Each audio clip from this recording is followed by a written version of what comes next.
Alright, hello, welcome. My name is Shaina. I'm an astrologer, and today I'm doing another one of my little healing sessions. I've done one of these before. I'll put the playlist in the cards of all the other ones I have. And because we're currently in the middle of World Autism Awareness Month, I'm doing one little final video in this little mini series having to do with autism. But today I wanted to kind of combine autism and I guess the metaphysics and kind of do this sort of video. So basically the topic today that we're doing this little healing session, pick a card, situation with, is all about meltdowns. It is a little bit specifically autistic meltdowns, but you don't have to be autistic to watch this video or have it be relevant to you. If you're somebody that's going through a major mental breakdown, or not just autistic people struggle with meltdowns. There are people with different mental health struggles that also deal with meltdowns. But just in general, I have found that with an autism, the hardest thing that I really struggle with coping with and dealing with in like a mature way is meltdowns. And it's something that I feel like I have very limited, if not any, support for.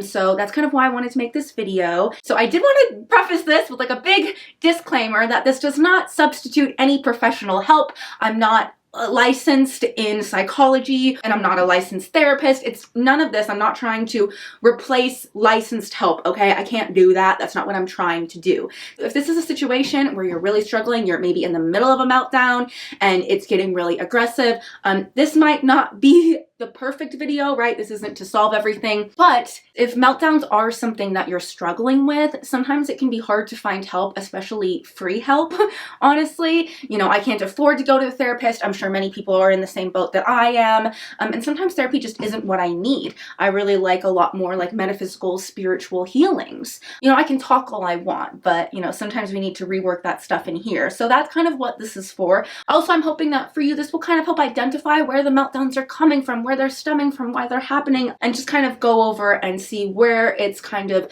taking the most pressure in your body. So basically what this healing session is that I have 4 piles here, and I have different tarot decks for each pile. All you need to do is pick which tarot deck that you like. Now, if you're not somebody who's woozy and this is not something that you're really used to, literally just go by which one speaks to you. If you're not a typically intuitive person, just go, oh, I like that cover. Just go with that one. It'll probably lead you in the right direction. So don't stress out about picking the pile. You'll find yourself at the right pile. I believe that. So also, I would like to take your direction over here. Hello, it's me, the headless girl. I didn't fuck up like last time and I have it horizontal instead of vertical. Yes, I did just go through filming YouTube 101. Before I go any further into this video, I would just like to get some advertising out of the way. So I sell birth chart readings on my website, shainaemily.com. I sell full-length astrology readings, tarot readings, and also I will be revamping my reading offers soon. Nothing too big. I do just want to add a sort of like healing session. So if you want to book your own version of this, you can do that. I don't have that up right now, but if you are interested, you can just email me at shainaemilyastrology@gmail.com and we can get that set up. So that'll be there soon if it's not there already. And obviously I didn't mention this, but I am autistic. I should say that as a little preface. I forget sometimes, you might not know. I am myself autistic, so this is coming from a lot of personal experience of dealing with meltdowns and honestly having them sometimes ruin my life just about. Let's kind of get to the heart of what you're dealing with here. So let's go into pick a pile. Here we are, the headless woman again. Pile 1 is this cosmic Cunt Tarot. It's a really cute little kitschy cosmic deck. Also, if you don't know which deck you want, you can also just pick by the back. I love these backs. Pile 2, I chose the Wonderland Tarot. So if you're a fan of Alice in Wonderland or imagination and all that sort of stuff, this might be a good pile for you. And then here is what the deck backs look like if that happens to speak to you more. Pile 3 is Mika Ulrich's Flux Arcana. These have one of my favorite backs to them. And then the 4th pile is such a beautiful deck. This is the Ethereal Visions Tarot. And look at that gold. Oh. And then this is what the backs look like. For some reason to me, these backs have been always kind of off-putting. I'm always like, what is that? Right? The cards, look at how beautiful the card is. Gorgeous. A little odd. Don't let that deter you. If this is your pile, this is your pile. I love this deck. So again, pile 1, Cosmic Cunt Tarot. Pile 2, the Wonderland Tarot. Pile 3, the Flux Arcana, and pile 4, Ethereal Visions. All right, so pick your pile, whichever backs you resonate with, or if you're really confused and you really don't know what to do, just put it into random number generator, 1 through 4. Go with that pile. I love doing that. I do that all the time. As I always say, random number generator is my only god. Let's go into pile 1. All right, hello, welcome, pile 1. You chose the Cosmic Cunt Tarot, super spacey tarot. So first off, I wrote down a word actually for every single pile, just the word that was told to me or came to me, and your guys' word was trippy. You know, I don't want to lie to you. I'm a little confused as to why that's the word that came out, but let's find out. So we're gonna start with some tarot, because that's just how I feel like starting. So we have the Page of Pentacles. So what's at the heart of your meltdowns? Page of Pentacles. I guess I needed to decide if it was upright or reversed. So you feel very new to something. Maybe you feel even a little foreign to it, right? This is the Cosmic Cunt Tarot. Okay, that's enough cards. So, you know, it would make, so you got the Page of Discs, which is like the Page of Pentacles. So it would make sense if a lot of your meltdowns are coming because you feel so new to Earth. I definitely think these are the people that feel very alien, that feel very like they don't fit in. You know, obviously it's the Cosmic Cunt Tarot, so this might even be my pile of people that are indigo children. And if you don't know what an indigo child is, basically it's kind of like a lore, I guess, that I forgot that I'm trying to not edit this. From now on, I'm going to try to not edit this and just stumble through it. I usually get to hide behind me editing things, which, speaking of hiding, maybe that's like a big thing with you as well. You like to be very perfectionistic. That might be also part of the reason why you're having meltdowns. You're very perfectionistic, but yet you feel like you're constantly doing things wrong. You feel like you're an alien. You feel like you're out of place. Maybe you have strong Aquarius energy. Maybe you have strong Uranian energy.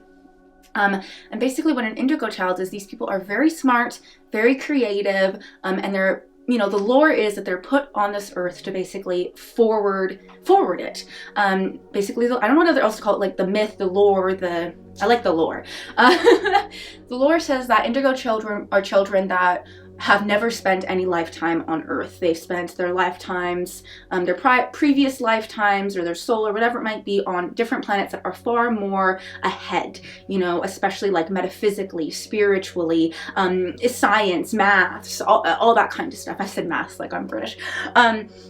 All that kind of stuff. And so indigo children are basically put here to advance things like, you know, Nikola Tesla comes to mind. He's autistic, probably an indigo child, you know, all that sort of stuff makes sense. So that might be something that you relate to. And so you might get frustrated because you feel like you are, you know, Page of Pentacles, you are so capable, you are smart, but you feel so new. But I don't think that's always a bad thing. Like this alien here is pretty happy, right? So, okay, we have the World reversed. That's what that looks like. We have the King of Specimen, which is the King of Cups. And then we have, I need one more card actually, the Moon.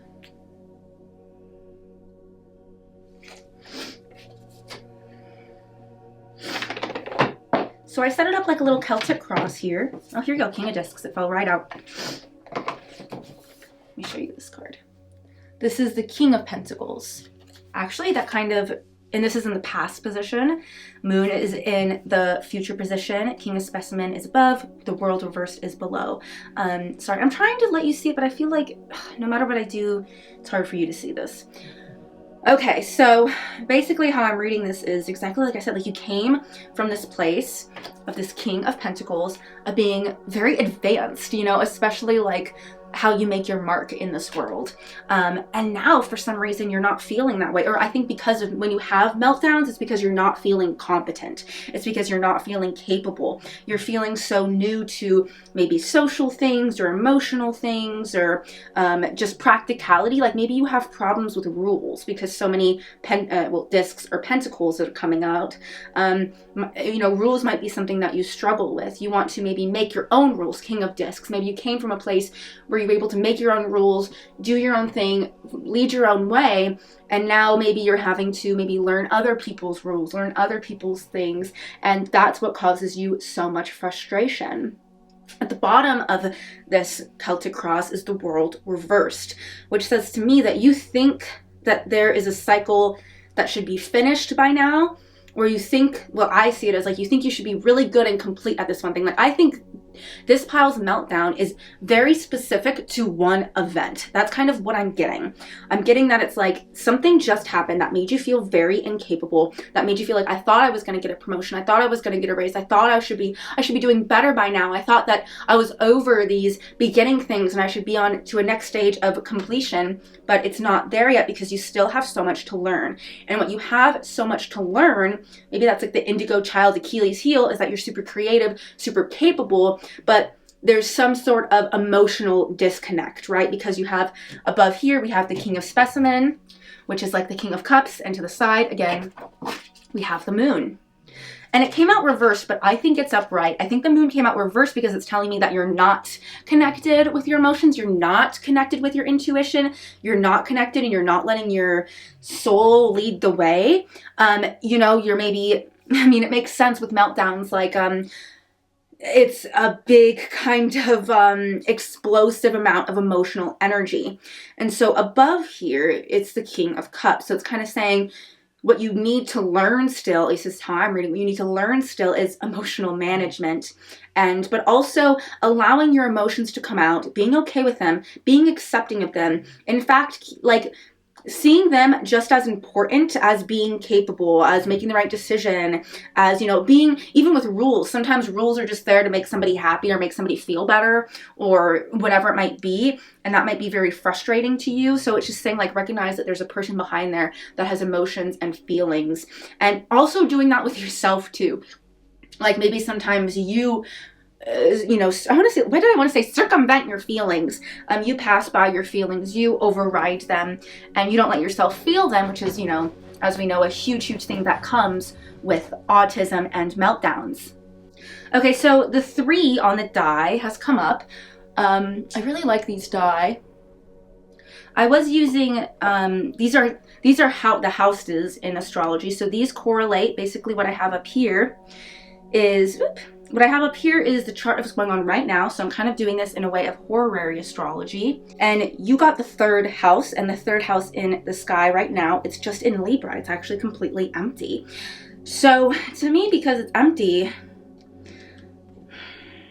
okay, so it's with Libra in the 3rd house. So this makes me feel like it's a social problem. This makes me feel like this is a problem with relating, with getting your opinions out there, with discussing things, with being honest about them. So maybe that has to do with the whole emotional thing that's happening.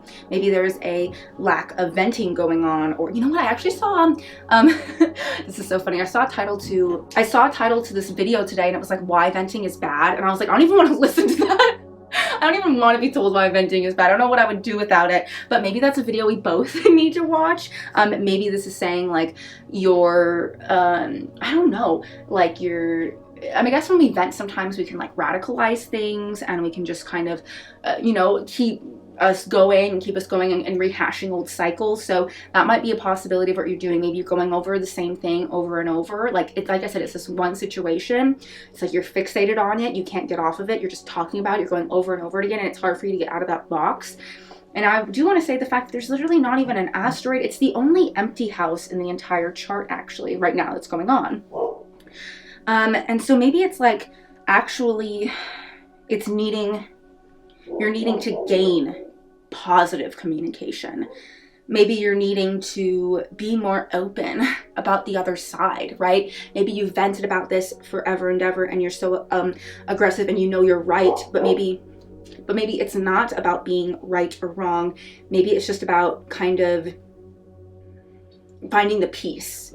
especially. And maybe if you find the peace, this is making me, because we're talking about Libra ruling the third house, it's making me think that this is a problem with a partner, that this is, you know, this meltdown was spurred on by something else somebody said or something else that somebody did. So with Libra in the third house, maybe it's saying like you need to have a more neutral approach to this, right? There's no planets in there, there's no asteroids in there, a very open, neutral approach to this situation so that you can actually talk about it with that person, whether it's a boss or a relationship or a partner, a coworker or a friend or a parent, whatever it is.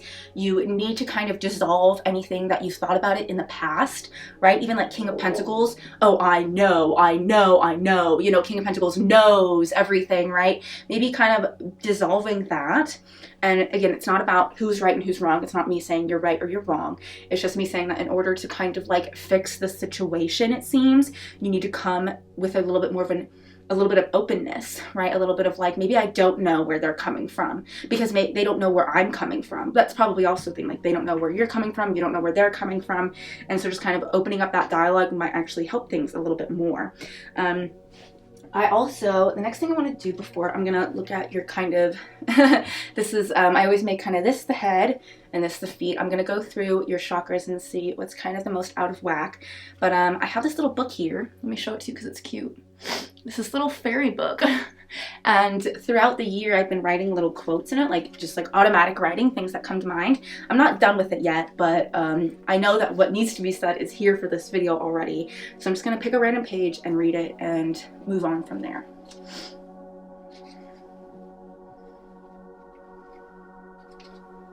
No one will ever love you like you love you. So yeah, no one will ever love you like you love you. There. So I basically feel like I've hit the nail on the head here with this relationship problem and kind of situation. It makes sense, it's Libra in the third house.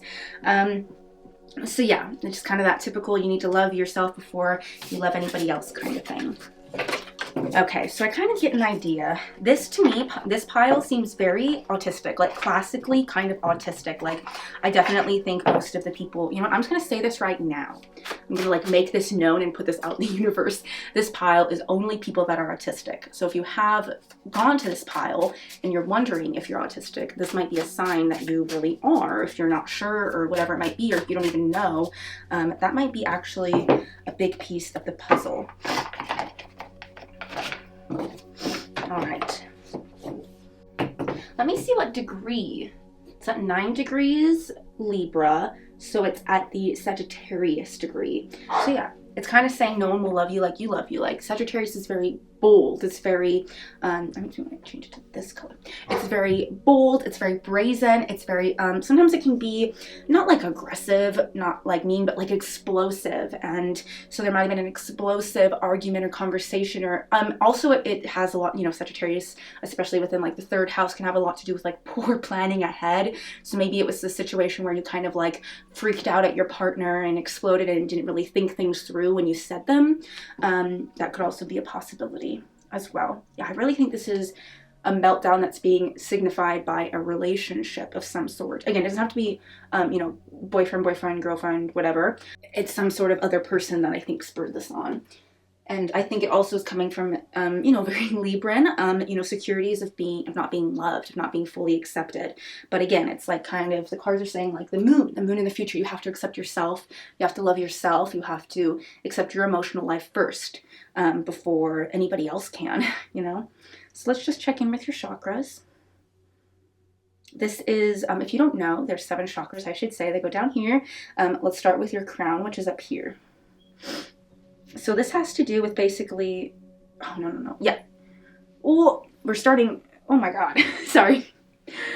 We're starting down at the base. I'm so sorry. We're starting at the root chakra. So the root's down here. Cosmic cunt. Oh, cosmic cunt. Maybe you're called like a name. Maybe they called you something or said something to you that was like, oh, that was like a really harsh push and really rude. Like they called you a name or something and you can't get past it. But I think that Libra in the third house is saying like you guys both just kind of said things, right? Also the Sagittarius degree. You guys both just kind of said things in this situation. You weren't thinking, you weren't actually meaning them. You were just kind of saying them to hurt the other person. And I think that what you guys were saying to each other was actually what you should be saying to yourself. All right, let's check out the root chakra.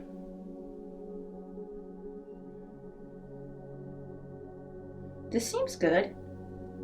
You seem to be a decently positive connection to your sexuality, to your base. It seems like your base needs are pretty much worked out, are pretty solid, and you have a strong sense of grounding, which makes so much sense because we got a bunch of pentacle earth energy. In fact, you are somebody who actually you really search for stability. In fact, I think that you really search for stability, potentially a little bit too much. All right, now let's go to the sacral chakra. This I always think of as like your emotional life, but like your true, honest emotional life, right? Like your gut instinct, like how you're actually feeling about something. It's probably going to be very strong. Because obviously you're in a situation where you're dealing with a meltdown or the aftermath of one. So yeah, that's really open too. So you're very emotionally vulnerable right now as well, which makes sense. But there's nothing that seems to be amiss with either of these chakras. They just seem to be extraordinarily active and aware. Now let's go to your solar plexus. I love the solar plexus chakra. This has to do with creativity, expression, personal expression, honesty in your self-expression. None of these seem to be the problem. All of these seem to be very open, and how I'm reading this is it's like you are who you are, who you are, who you are. It is what it is. You want what you want, and there's no kind of debating that right now. So if there's something that you're having, like, so if this is a situation you're having melting about, and this is like a major problem, you're feeling like it's non-negotiable, I think, because I feel like you feel so aligned with it. So this is definitely not just something that I think has come up this time. Even though your meltdown is about one specific event, this is definitely something that's come up multiple times, and that's where that scar is coming from. But anytime it comes up, you feel like you just need to be stronger within yourself. But with that moon card coming up, it's saying you actually need to connect a little bit more to your intuitiveness. Let's do the heart chakra. You know, I'm sure you can figure out what this one is. It's very intuitive. It's about love and being open to love. This seems open too. Okay. You're very open to love. You very much want love, which makes sense. We have that Libra coming in that third house there. So it's like you're wanting connection. You're yearning for connection. You want everything to be okay. So far, no problems. Let's go into the throat chakra.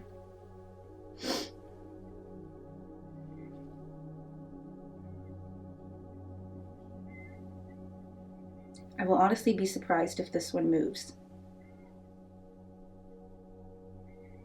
Ugh, it feels terrible. It's like even heavy to hold up. That feels really bad. We'll work on your throat chakra a little bit. So the throat chakra is obviously, let's put some blue for it.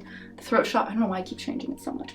The throat chakra talks obviously a lot about, like, are you communicating what you're feeling in these chakras? Are you communicating it correctly? Are you speaking, your truth? Are you being honest about it? It seems like, as I cough, yeah, you don't want to talk. Oh my God. And you want me to stop talking. And you don't like that I hit on it. Because you were like, you felt so safe. You're like, yes, I am. I'm very healed. I've done a lot of work within myself. Yes, all these chakras are open. But it's like the throat chakra, I think, can sometimes be the hardest for people that are on the spectrum. Because again, typically I think it's like we're so aligned with ourselves. We are who we are. We want what we want. We need what we need. There's a very pure of heart thing, I think, even too, with autism, right? But then it's like, how do I communicate that? I communicate it wrong. I don't get it out right. I cause issues. I cause conflict. I cause little snippets and problems. And there just can be a lot of unnecessary aggression as well, I think, when it comes to words and speaking. Okay, so we'll go back to your throat chakra in a second, and we'll do some work on it. But I want to go to the third eye.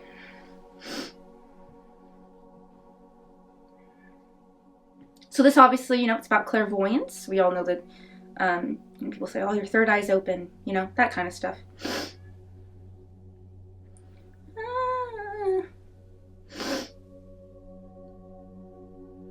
It is closed.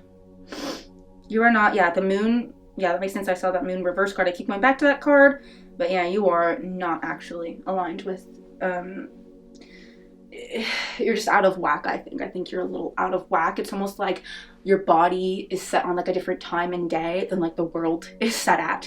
If that makes sense, you need to do a little bit of like, you know, when you, it kind of feels like, you know, when you open up your Nintendo DS, this is only relatable to me maybe, but you know, when you open up like an old game console, like a Nintendo DS, I remember I'd always open it up and it'd be on like the completely wrong day because I hadn't like, it was dead for so long or something happened to it and then it would just be all off kilter. You know, that's kind of maybe how you're feeling right now. Like you need to do a little bit of a reset.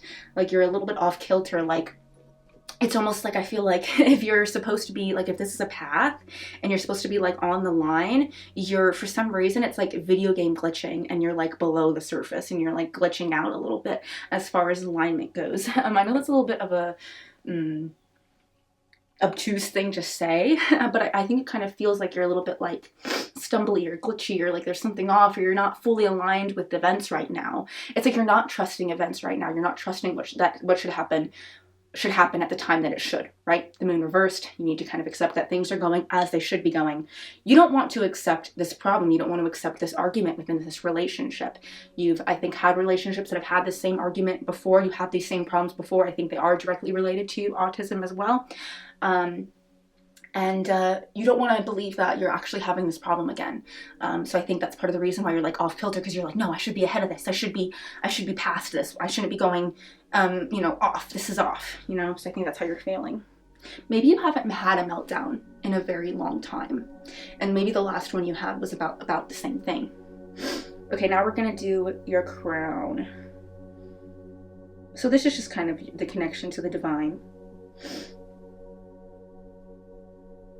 And it just, you've never, I think, paid attention to it. It's not like it's open or closed. It's just like not activated at all.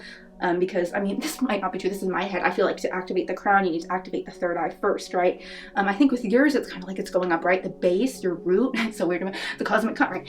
Your base, your root was so strong. Like you're really connected to your sexuality. You're really connected to your desires, all that sort of stuff. It drives you. It goes so far with it. And then kind of slowly as you go up and you go into the brain here and the intuitive and the throat, it's like that's where it kind of gets out of bounds, right? So let's do some healing up in this region before we end. All right. So I want to use some Neptune oil. I just got this and I've used it only once. This is from Psychic Eye. I do like these. I'm sure I could make my own and maybe they're just colored oils, but it's all about what you put into it. Maybe that's something too. Maybe that's something with you, right? You're like, oh, maybe we're like, oh, it's just probably a colored oil.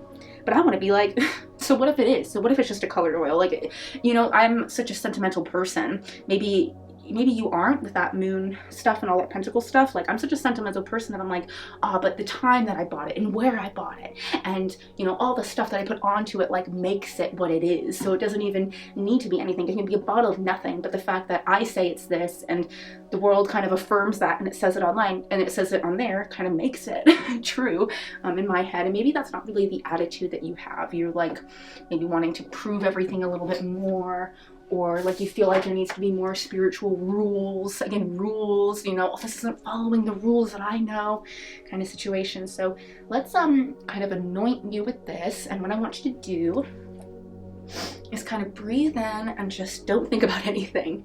Just relax, don't try to do anything, don't try to be anything. Just relax.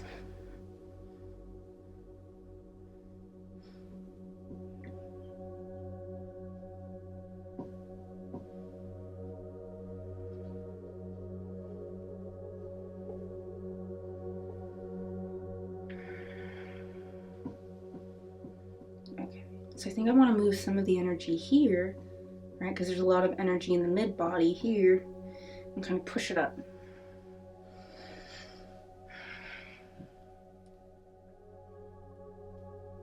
Oh my God, it smells so good. It doesn't smell like I'd expect it to. It smells kind of flowery.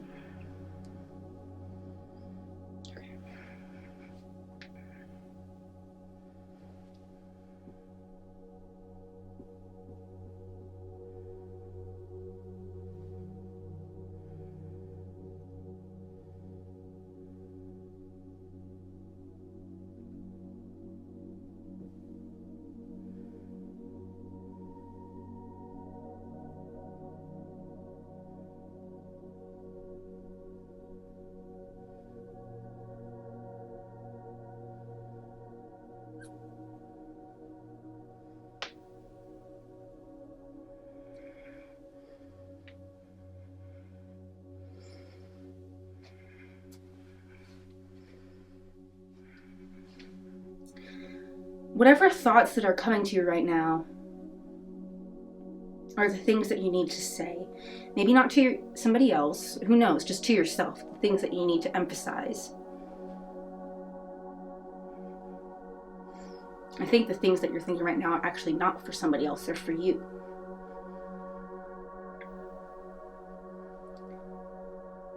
Just trying to connect you to the world, basically. You're very tuned out, right? Cosmic cunt, you're in another world. That makes sense, you're in another world. That's why all that stuff is disconnected, because you're not here in this intuitive world. Maybe if you are an indigo child, you're like still too connected to that past planet. You're not really accepting Earth, you know? You've got such a beautiful energy though. Like the energy, like I'm not adding anything. I'm just redistributing it, you know? Nothing needs to be changed or adjusted. It just needs to be redistributed. And I think that's where the meltdown's coming from. The lack of energy in these 3 chakras and the messed up, well, the lack of energy in these 2 chakras, messed up energy in the throat that's cutting it kind of off. And then that healthy energy, this energy only here creates the meltdown. If you're not connected, you're not trusting in the universe. And, you know, I can say that's where most of my meltdowns come from.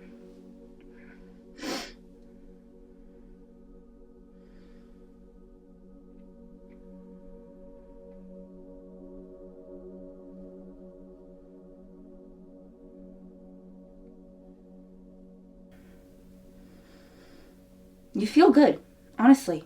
Like, I mean, that wasn't that much work, but you feel a little bit better now.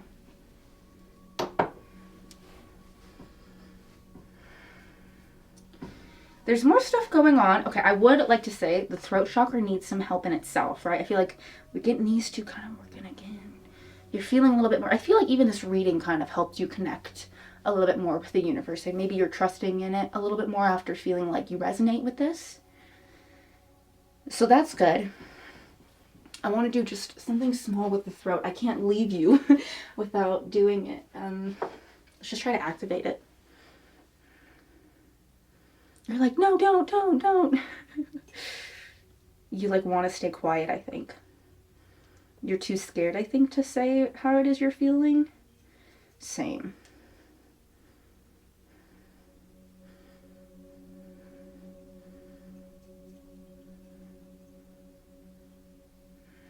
Well, don't think about like I have to speak, I have to say this stuff, I have to say it right away. Just speak your truth more to yourself first, right? Make sure your thoughts and yourself are really aligned with what you think and what you believe. And not just almost like mean rhetoric that people are saying. Now let me just close this up a little bit. Keep it with you. You do have lovely throat energy. Oh my God, it's so active now. You have lovely throat energy. When you let it be active, you can... 3rd house, you really, positive Libra, 3rd house stuff. You're really able to communicate yourself very, very well when you try. And you might even be good at, maybe not public speaking, but maybe more like preparing writing something, sharing your opinion, discussing, what's it called? A debate. You're very good at that. Yeah, bring those powers into your everyday life. And don't just leave them for your job or the workplace. It's okay if it's above other people's heads. It doesn't matter. Just don't judge it, yeah. Don't judge it so much. All right. Now we're going to, before we end, I'm just going to get one last card. The Empress. So maybe what you need to do today for the rest of the day is relax, treat yourself, don't push yourself to go out yet. Take a little bit of an energetic day off. Indulge in the feminine side of life, whether you're a masculine presenting person or feminine presenting person. Indulge in, if you want to take a bath, take a bath. If you want to, I don't know, smoke weed, smoke weed. If you want to do nothing and sleep, sleep. If you want to, organize your closet, do that. But whatever it is, have it be very soothing and very like honoring to you. I think that's the advice, is to kind of take the rest of the day off a little bit. The cards did say you didn't want to do that, or that you couldn't do that, but you need to take a little bit of a day off, especially when you have a meltdown. You need to take the whole day off and treat yourself, and just have it be you and you alone. And yeah. So yeah, beautiful card. There's a lot of confidence here. There's a lot of, you know, royal sort of feelings. There's a lot of just, yeah, like mastering the feminine, which is that intuition, which is that moon card, which is that emotions card. So maybe it's saying, if you treat yourself and you're good to yourself, you will then align with, you know, you get yourself back on that race, on that track, so you're not, you know, video game glitching out, you know. I think is kind of what it's saying. So yes. All right, that is your reading, pile 1. Thank you so much for watching. I hope that you enjoyed. I hope that it resonated. And again, if you'd like a full-length birth chart reading from me, I offer them on shainaemily.com. And if you'd like this own little personal healing session in your own way, I can do that as well. You can just email me at shainaemilyastrology@gmail.com. All right, thank you again for your support and just being open to receive this reading. It's so beautiful, and already the first step in getting that moon card going, you know? All right, bye. Hello, welcome pile 2. You chose the Wonderland Tarot in a little tin. This tarot is so freaking adorable. I'm such a big Alice in Wonderland fan. Speaking of, maybe, since we're bringing it up, if you've never read actually Alice's Adventures in Wonderland and Other Stories by Lewis Carroll, I'd really recommend it, at least the first one. Through the Looking Glass is okay, but definitely the first one. I love this cover. I definitely think that either Lewis Carroll is autistic, or, you know, Alice, the character he wrote, is. I just think that book is so smart because she sees things in such a unique way that only a kid could see them through, but she's also so smart and so quick for a child, you know? I think that big thing is why I see her autism kind of shine through almost, I want to say, in that book, is because she like sees through those lines and is very confused, but is not confused. She's just confused as to why people are acting the way they are. She's very aware of herself and her own brain and her own intellect.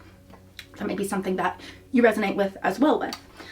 So yeah, let's pull some cards. I don't want to, for some reason I'm not wanting to pull a card first.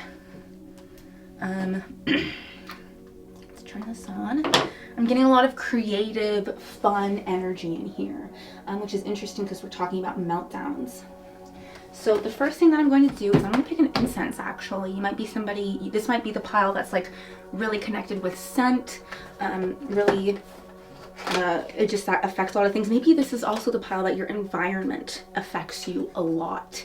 And maybe that's what your meltdown has to do with, it's your environment. Let's see. Gratitude. I like these little incense because they're almost like drawing tarot cards because they have the little word on them, or like an oracle deck. And it's jasmine and ylang ylang. I want to read a little thing here. Evoke mindfulness and purpose every day with gratitude. Soothing and uplifting, the sweetness of ylang ylang blends beautifully with the richness of jasmine, leaving a lingering and sensual aroma. This scent may promote feelings of relaxation and emotional balance. Okay, so I definitely think this is the pile that maybe needs to practice a little bit more gratitude, because I do think that this is a pile that, again, I think this meltdown has so much to do with your external environment. Let's light it here. Oh no, do I have a lighter? Ooh. Okay, hold on, I have to find a lighter. That's so weird. I thought I had a lighter somewhere else, but then this lighter popped up out of nowhere. So maybe, how does that relate with like your home and your environment? Maybe your home's just kind of a mess right now. Maybe your environment's really a mess and you're just kind of confused, and a lot of this meltdown was because you feel like your surroundings aren't organized, you feel like your routine is off, you maybe feel like you're not being taken care of also in your environment. Because I feel like with this Wonderland Tarot, this is the group that is very strongly connected to their inner child, or maybe this is, you know, maybe you're really much younger, or you have a wounded inner child or something, and I definitely immediately got that as being the vibe. as this kind of deck. And so maybe you're having meltdowns because you're not being taken care of anymore like you used to be. Like I wrote down a word for each of the decks, and this one I actually wrote down, like automatic writing before I kind of did this, was sensibility. And I was like, sensibility? Why is that the word that's coming to me when I'm thinking of this pile? And it's like the inner child pile. But that makes sense now. It's because it feels like you're having to be sensible. I don't think you want to be sensible. Not that you're like, not like trying to be insane or you know what I mean, trying to be da-da-da, but you're just, I think you're trying to live life more authentic, not like authentically, like you're living inauthentically, if you're, you know, not, but like you're just wanting to live carelessly, I think is the better word. Not dot your I's and cross your T's. I think you really yearned for that time when you were taken care of again. Maybe this is a child, maybe you're younger that's watching this and you don't feel like you're being taken care of by your family. Maybe you're just getting, maybe you're a little bit older, 18, 20, and you're going off into the world and you're like, wow, I don't have my parents anymore and I don't know how to take care of myself. Maybe you're a little bit older and you're just feeling like I'm exhausted from taking care of myself. I've had to do this for so long, or whatever it is. I just think that this is coming because you're having to take care of yourself in a way that you usually don't. And I think that, or you just feel like nobody cares about you. Nobody's taking care of you. Nobody's helping you. And your life feels a little bit of a mess. You feel like you're all over the place. You feel like you can't get shit together. You feel like you can't get on top of things. You just feel very scatterbrained and you just want to go inside a hole and cry, I think is kind of how you're feeling. I think that that's this meltdown pile. It's more of like, I think this pile is more of a breakdown. And I'm sure you're like, oh, what's the difference? I think there's a big difference in a meltdown and a breakdown. I think a meltdown is very extroverted. It's very loud. It's like very aggressive. It's, I guess passionate, but more aggressive, let's be honest. Whereas a breakdown, it's like inner. It's like your inner self is crumbling and breaking down and falling apart inside. And I don't see it as being aggressive. I see it as being depressed and really sad and really almost like heartbroken about how things have gone. Ooh. Like I was supposed to live, I keep getting the signal like I was supposed to live a better life. I was supposed to live a better life. I was supposed to live like royalty. I was supposed to be the crown jewel. I was supposed to do so much more and be so much more and be taken care of. And, you know, I think this is even a pile that thinks they should be waited on. Like not, you know, not, it is. I do feel like that very strongly with this pile. Maybe you come from a family that you used to be kind of waited on. Maybe you have like a Virgo interception, you need somebody to take care of you all the time. Or maybe you were always, you know, had no family. Maybe you're like an orphan, or you see everybody else getting taken care of and you're like, I deserve that too. Whatever it is, I'm sure, I think that that's kind of what instilled in me. I think you're going through a breakdown right now where it's almost like your inner self is breaking down, your inner self is crumbling.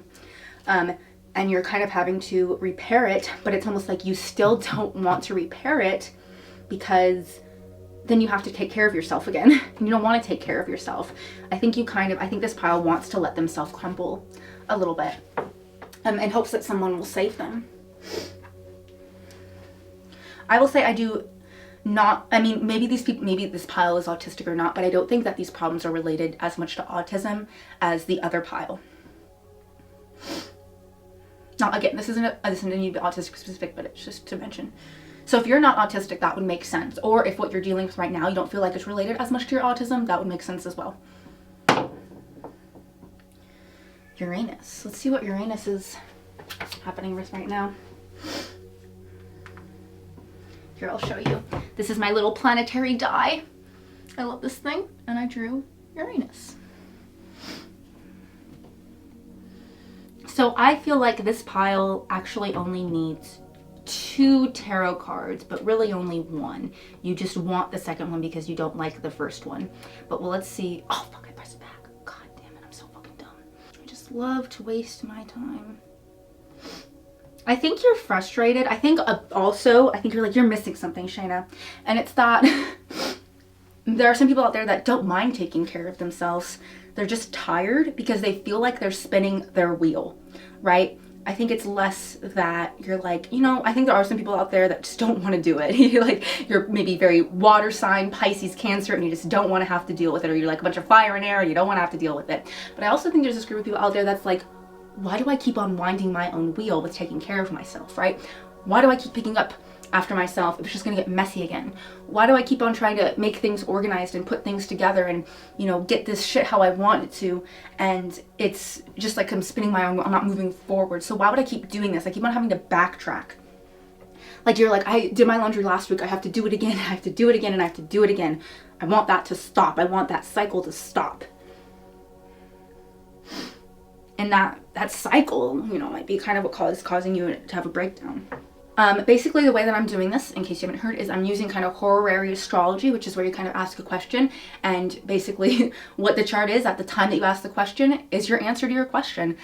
So I specifically, because, you know, the chart's going to be pretty much the same for each pile, I like to key in on one planet, and that's the planet that's, or the house or whatever that's emphasized to you. So I drew Uranus, and right now Uranus is in Taurus. It's in the 9th house, but it is tightly conjunct the midheaven. It's also tightly conjunct Jupiter, and it's square the rising. So again, spinning your own wheel, just like working, and wondering if anything will ever come out of it. And it's saying, and I think this chart is saying, like, this is so positive. I think it's saying actually that something is about to come, that something is about to break, that something is about to change. I think you're just maybe afraid of the chaos when it does. I think you're maybe scared of how much will change, how much chaos will happen if you get yourself out of this breakdown. Maybe a part of you, because it's Taurus, a part of you is wanting to stay in this breakdown and wanting to just stay sullen, and you want people to notice you, and you want somebody to tell you that you're doing good. And I will tell you that you are doing good. I will tell you that you're doing very well. You're handling yourself very well. You just need to get your shit a little bit together more. You know, tough love here. So again, with gratitude, I was thinking that was saying gratitude because it's like there's stuff that's about to come around the corner. And if you actually just took a deep breath in and out and actually looked at your surroundings and actually saw what danger you're in, I think you'd find that you're not in much immediate danger, which I think you know that, right? I think you're very aware of that. And that's what's causing the breakdowns, because it's like, if I'm not in much immediate danger, then why am I feeling this? I think that you're kind of in, I feel bad. I'm like, oh, I feel bad like I feel like I'm making the reading go this way, but I'm not trying to. But I feel like you're about to have a big change. I think you're about to like really drop something, or maybe take a big risk or take a big step, like that's about to happen, but you're resistant to it. Or maybe something happened in your life that's forcing you to take a big step, forcing you to do that, and you don't want to, you're resisting for some reason. And I think it's because you're scared. And I do think a lot of it has to do with this care, being taken care of. You know, what if I leave the situation I'm not taking care of? Or what if I go towards this new situation I'm not taking care of in the way that I need to be? You, I think, are very scared of the what ifs and the big question marks, and you want things to be absolute right now. And I think that you looked to this reading because you're having a breakdown and you want something absolute that I can tell you, like if it's going to be good or bad. But that's the thing about chaos, and that's the thing about Uranus, is there's no such thing in Uranus as good or bad. I mean, I don't think there's good or bad in astrology either, but especially with the two malefics of Uranus and Neptune. They're considered malefics, but I don't think they're full malefics. I think they're just like the games of chance, kind of, you know what I mean? Like very Wheel of Fortune even. You know what I mean? Like, what happens will happen, what comes will come, and you have to go with it and trust it. And it's not all going to be good, and it's not all going to be bad. It's going to be change, and I think that's what scares you the most. Now, I will say that Jupiter is conjunct Uranus here, so I don't think it's that bad. I really don't. I just think you're so scared, and I just think that you feel maybe ill-equipped, unprepared. Maybe this change that's coming on, maybe you're going to have to like step up to the plate a lot more, and you, like I said, you don't want to do that. You feel like you're breaking down. Maybe you don't want to be the boss. Maybe you don't want all this responsibility, and you're just wanting to ball up and be a little kid again, or be that little kid you never got to be. You know, there's these, I'm telling you, I'm like, there's these big changes coming up in your life, and you're like, I think you're like, I don't want that. I think that you're like looking for gratitude and simplicity, which is very findable, but maybe that's it. Maybe you're looking for gratitude and simplicity. Maybe I'm onto something here. Like, okay, I think of Taurus as like, I don't know if this has to do with your job, but it could just be like life in general. With Taurus energy doesn't usually like being the boss. In fact, they usually whenever I talk to people with major Taurus energy and their sun, moon, or rising, they usually have said to me like, oh, people try to give me responsibility and I don't really want it, you know, or like, not that you don't want responsibility, but you don't want to be the boss of anybody. You don't want to be the head of anybody. You don't want to be the, you know, the big authority walking around, right? This is the Wonderland Tarot. This is somebody that wants to go with the flow and be one with, and, you know, move and just do themselves and explore themselves and listen to music, you know what I mean? And you're being asked to reprimand people. You're being asked to, like, maybe have like a little bit of a more creative, more like almost like weaker Mars, where it's not really aggressive oriented. It's more creative and free spirited, or free, you know? And so the idea of having to be the boss of somebody or tell somebody what to do or go point your finger at somebody is just not really your vibe. And maybe you're being asked to do that. Maybe you're being asked to do that with yourself. And again, just feels like it's not something you want to do. I always see Taurus as being like, I'd rather just have the job that I'm in. I'm comfortable in it. I want to just worry about me, my work output, and not be concerned with all those politics, you know? I think that's kind of just how you're feeling in life in general.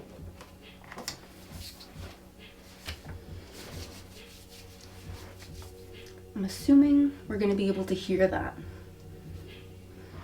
Okay, sorry, there's probably an abrupt cut there. I was kind of rudely interrupted, if I'm being honest. Oh, that was a weird tone. So there's a lot of, there's probably a lot of anger, bitterness, and, just irritation coming up. Yeah, so being interrupted, right? Maybe you're trying to take care of yourself, you're trying to be good to yourself, but for some reason that keeps getting stunted, that keeps getting stopped, that isn't able to happen for some reason. You might be able to see the little puppy back there. This isn't my dog, but we just got him brought over. Just don't worry, he's a good boy. But yeah, you know, like there's a lot of distractions now, right? And I feel a little bit more, like I was so centered a second ago, and now I feel kind of all over the place and a little bit like discombobulated. So that maybe is kind of what keeps on happening with you. It's like Uranus, right? You keep on getting close to something, close to breaking through, or close to happiness, or close to gratitude, or whatever it might be. And then like something abrupt just stops and changes and makes you kind of start over and makes you have to rethink it or redo it or whatever it might be. Maybe there's a new piece of chaos. This dog isn't staying here. He's just kind of visiting his family. His family lives here. His little doggy family lives here. So, you know, maybe there's just a new person or new dog or new thing in your life, or new things keep on coming up, new jobs keep on coming up, and things keep on changing, you constantly having to adapt. And I think you're tired of it. And I think that's where the care comes from. I just wish somebody would see how rude they're being to me. I just wish somebody would see how much they're ignoring me, or just more than anything, I wish somebody would see things from my side and I wouldn't have to immediately explain it from my side, that they would just understand. Bubba, you're okay. He's so nervous. It's okay, Bubba. It's okay. Lay down. Lay down. He knows to lay down. Maybe you just need to lay down. Maybe you just need to chill. Maybe you just need to relax. All right, so as I mentioned, I'm going to draw 2 tarot cards.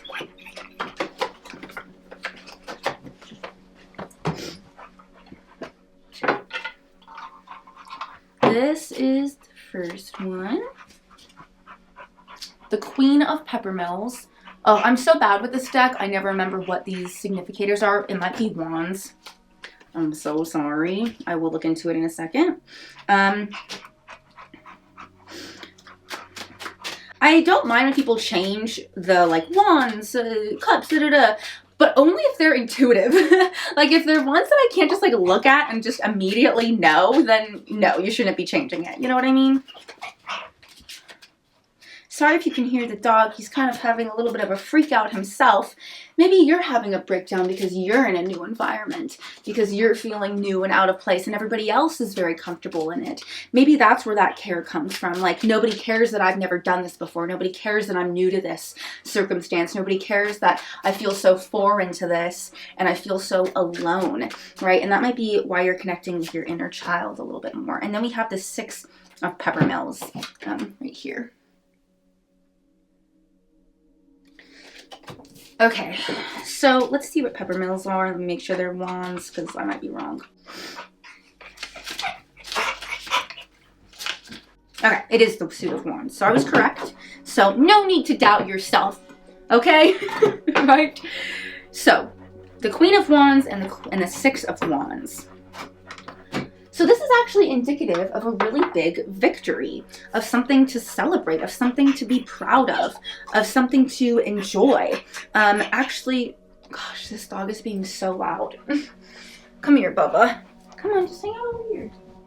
Okay, come here, Bubba. Come here, lay down. Lay down. Lay down. Hey, come. Lay down. Relax. This dog is extraordinarily... He's freaking out. Oh my god, I'm just coming on here to be honest. I feel like I'm on par with you guys right now, because I'm so...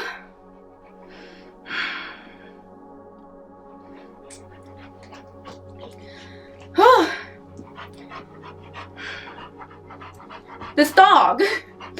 I didn't know this dog was coming over. And he's being so loud. And he's just like looking at me for everything. And I'm like, I didn't say okay for this dog to come over. Like, I love this dog, but I was like interrupted, right? I'm like trying to make you a priority. But I feel like I have to make this dog a priority. I feel like this is exactly how you're feeling. I feel like I need to make this dog a priority. I love this dog. I care about this dog. This dog's awesome. I want him over here. But like, I'm trying to do this right now, right? I'm trying to care about you and me, right? I'm trying to serve both of us. This is what I enjoy doing. This is what I want to do with my time, right? I was really in it and focused.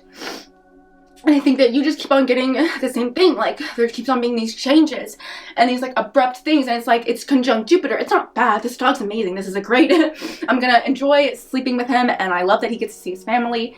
And it's nothing to do with the fact that I don't want him over. But it's just like, I can't care for him right now. You know? He's being like, he's kind of calming down a little bit now. He's kind of a little bit distracted now. But it's just like, oh my God. Right? I think that is exactly how you're feeling. It's just like breakdown, overwhelm, just like I'm not like mad. I'm just like, oh, I don't know what to do, right? Okay, so with the Queen, sorry.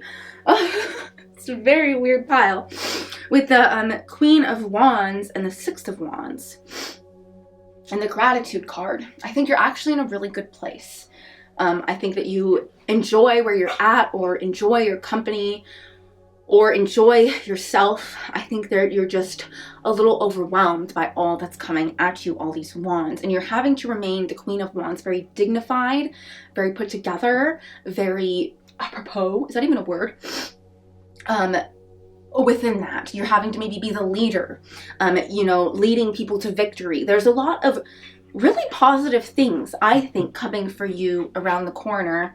I think this breakdown is actually, you know, you can hear the dog kind of freaking out in himself, and I don't know what to do, right? Because he doesn't know how to use the doggy door. So then if I were to help him, I'd have to leave this and stop it again, interrupt it again, get him outside, wait for him, and then bring him back in, right? Because I can't train him to do the doggy door right now because I'm doing this. So now you hear these noises. Stop, Bubba. Come on. And now I'm like, okay, now I'm centered. I kicked him out. But now I'm like freaking out about him still because I'm like, I don't know what he's doing in my house. Right? So, I don't know. Are you okay? I don't know. Let's center ourselves together, because I think this pile is in... Oh, Bubba is freaking out.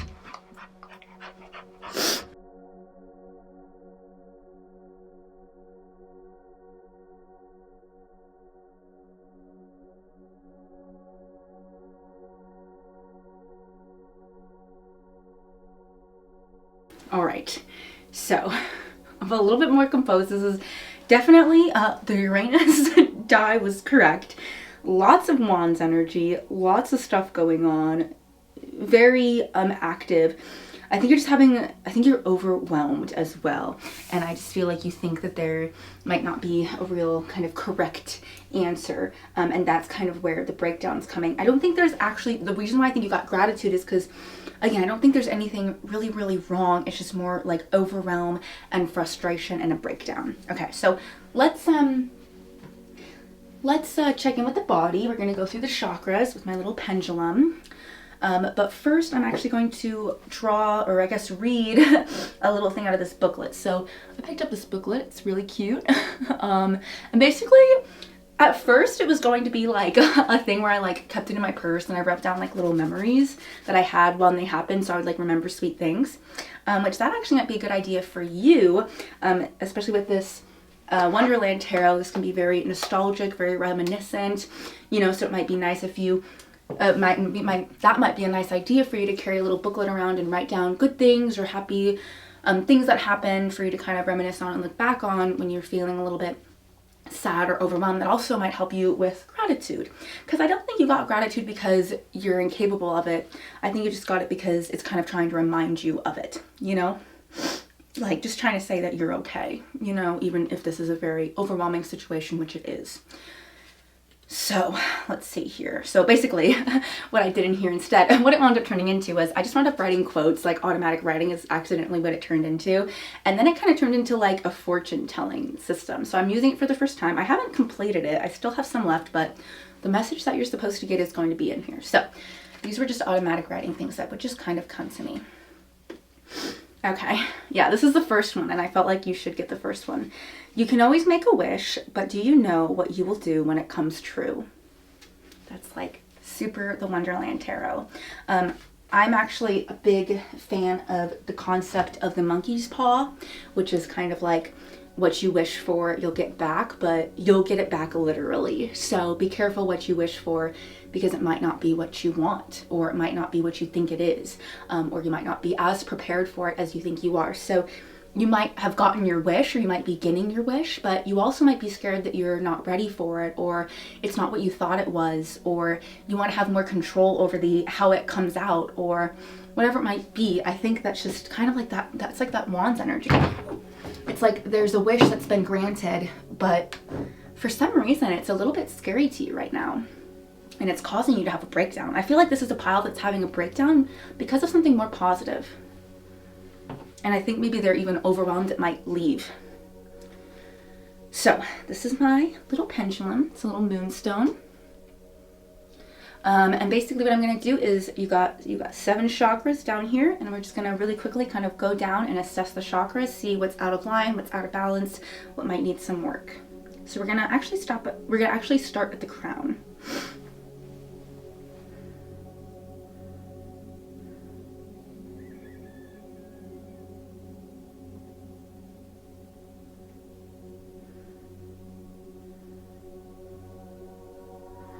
Seems to be pretty inactive.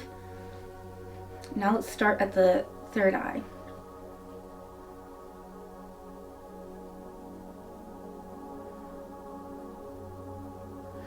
Also very inactive.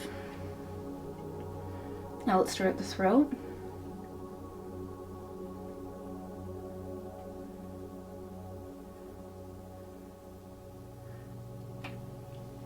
Also very inactive. Okay. Let's go to the heart. I'll talk about it and comment about it after. I just for some reason want to scan.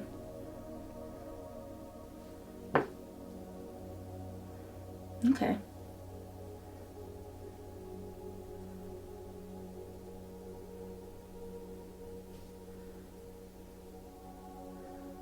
The heart's trying to be active. It is. It's open. It's pretty open. It's pretty good. So there's a lot of love. There's a lot. You have a very open heart. I didn't think that was going to be the problem there. We talked about you care a lot as a person. I think you care a lot about things, people, all that sort of stuff. So of course your heart would be healthy and open. So now let's go to the sacral.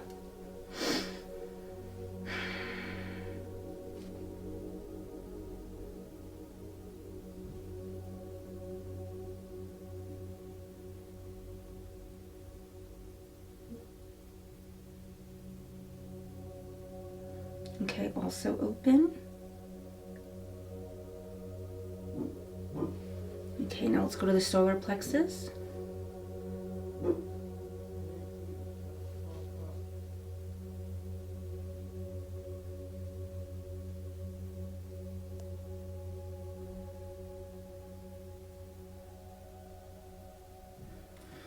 Also open, and let's go to the root.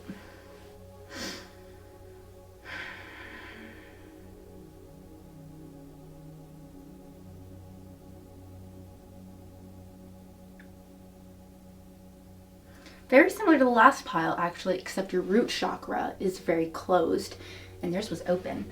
So basically right now it seems like, I think with you, because the gratitude hit you hard, you're like, what do I have to be grateful for?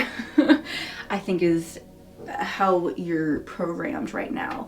When your root chakra is closed, that means that there's some sort of lack of grounding, lack of stability, lack of, keeping your feet on the ground, feeling like, even sometimes I feel like with the root chakra, it's like you like where you're at in life, like you like physically where you're at in life, I mean. So you might not have much of a steady home or a steady job or something steady just in general, especially since we got this Uranus energy, this fire energy in the cards, and there's red going on here even. This was, I felt like you needed grounding, and that's what I felt like throughout this whole little session here, is that I've been so not grounded. I was so much more grounded, so much more focused, so much more honed in. I am now, but that middle was so chaotic, and I think that's kind of what happens with you, is it's like there's some sort of lack of grounding, there's some sort of lack of structure, there's some sort of lack of roots, that even though I think you like yourself and your heart's open, you're feeling good about yourself and connected with yourself, there's just something so off in the baseline.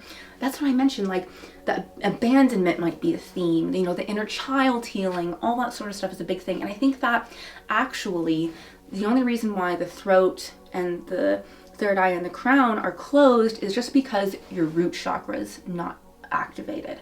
I think that if you found a place for your root chakra to be activated and comfortable, then the rest, the others, would kind of come with it. I think the throat needs more work. So just so you know, these top two are more about intuition, connecting yourself with the world, all that sort of stuff. Throat's obviously about speaking, communication, and then root's all about grounding, security, your home, and also like sexuality.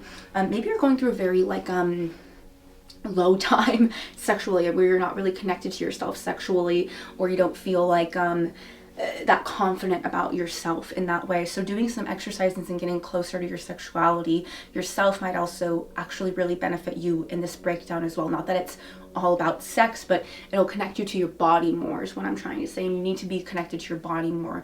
You need to be in yourself a little bit more. I think this is definitely very like Uranian, Neptunian group that's kind of off and out in the ether.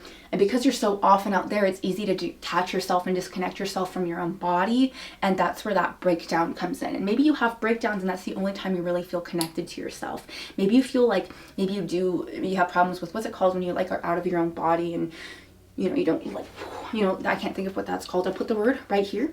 But maybe you have problems with that, and when you have these breakdowns, maybe you actually feel more connected to yourself, and it's actually something that brings you down and makes you more rooted, which you normally aren't. And so I actually don't think this is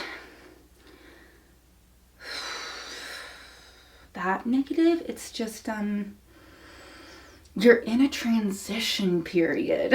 That's what I feel like I've been trying to say this whole time. It's like you're in a transition period and it's making you uncomfortable and you don't like it and it's causing you to break down. And that's why your root chakra's off. And then that's why your throat chakra's off and you're not speaking your truth and you're not speaking honestly.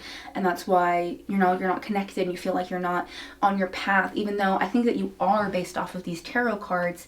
There's some major thing coming up and you are very strong in yourself and you are very solid in yourself and there is a strong ego here, but for some reason you're not connected to it, or something along those lines. So I'm just going to kind of do some energy work to kind of close out, and we're going to kind of work on grounding you, because I think that if we ground you, get that root chakra going, and also get that root chakra going so you can like accept gratitude into your life, accept positive things, accept good things to happen. This might also be a group that self-sabotages and sabotages a lot of times if good things will happen.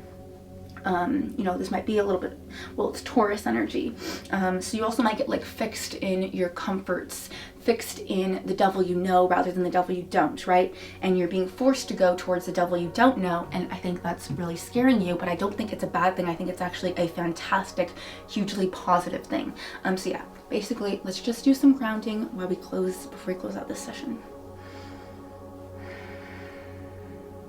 You have such a beautiful, lovely, swirly, like pastel or like pink energy, which is very loving, radiating very much love and the heart chakra and connection. And I think you're really good at that. You're very dreamy, very artistic, very creative, but those types of people have trouble with grounding. So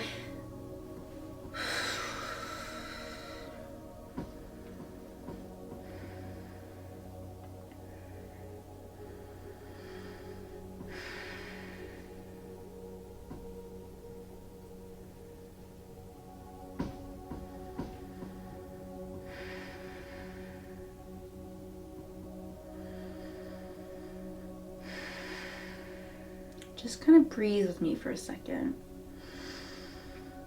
In and out. At your own pace.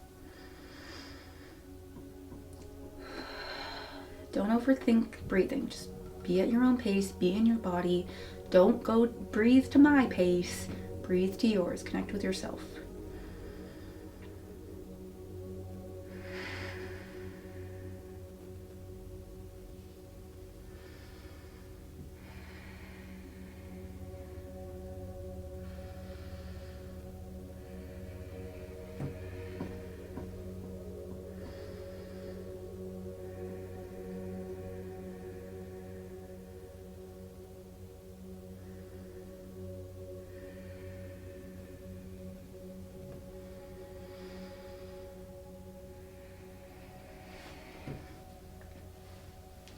I'm just going to put a crystal here. I love this crystal. It's very special to me. I think it'll just kind of naturally kind of absorb all that energy that you don't need.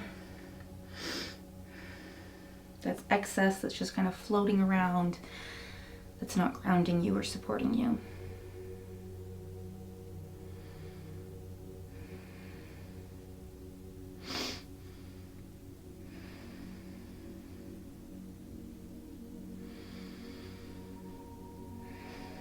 You're still focused on other things. Your brain is still elsewhere. Oh, but you're accepting the energy so well. Oh, that makes sense.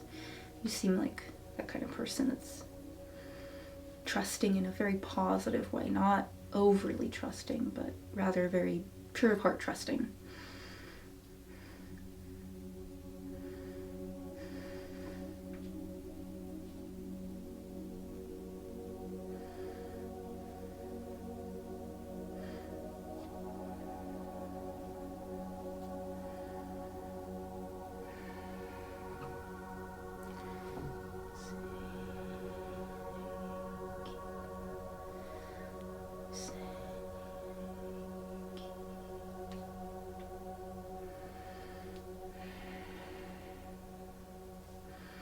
I would recommend just sitting with yourself in silence or with some light music or meditation or something after we conclude here, because I think you could use just a little bit more of your alone time. I don't even think that you need me accompanying. I think you just need to sit with yourself and be quiet and still and connect to yourself.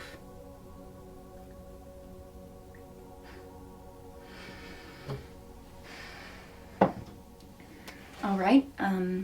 Thank you so much for watching. I know this pile was a lot more chaotic than I felt, like unprofessional, which maybe that's how you feel a little bit, you know, moving forward in life. But thank you for sticking it out with me. That means a lot. Thank you for supporting me watching this video. I hope that you enjoyed it and I hope that it resonated or helped you in any way. Again, I sell birth chart readings on my website, shainaemily.com. And if you would like your own little healing session, I don't offer them on my website yet, but I will very soon. It's Mercury retrograde, so I don't want to change things around just yet. So if you'd like a reading, a little healing session, you can just contact me at shainaemilyastrology@gmail.com. we can work something out. But if not, no worries. Thank you so much for being here. I just appreciate your time, and I really wish you the best with everything. All right, bye. All right, hello, welcome. Pile number 3. You chose this tarot, which is the Flux Arcana Tarot.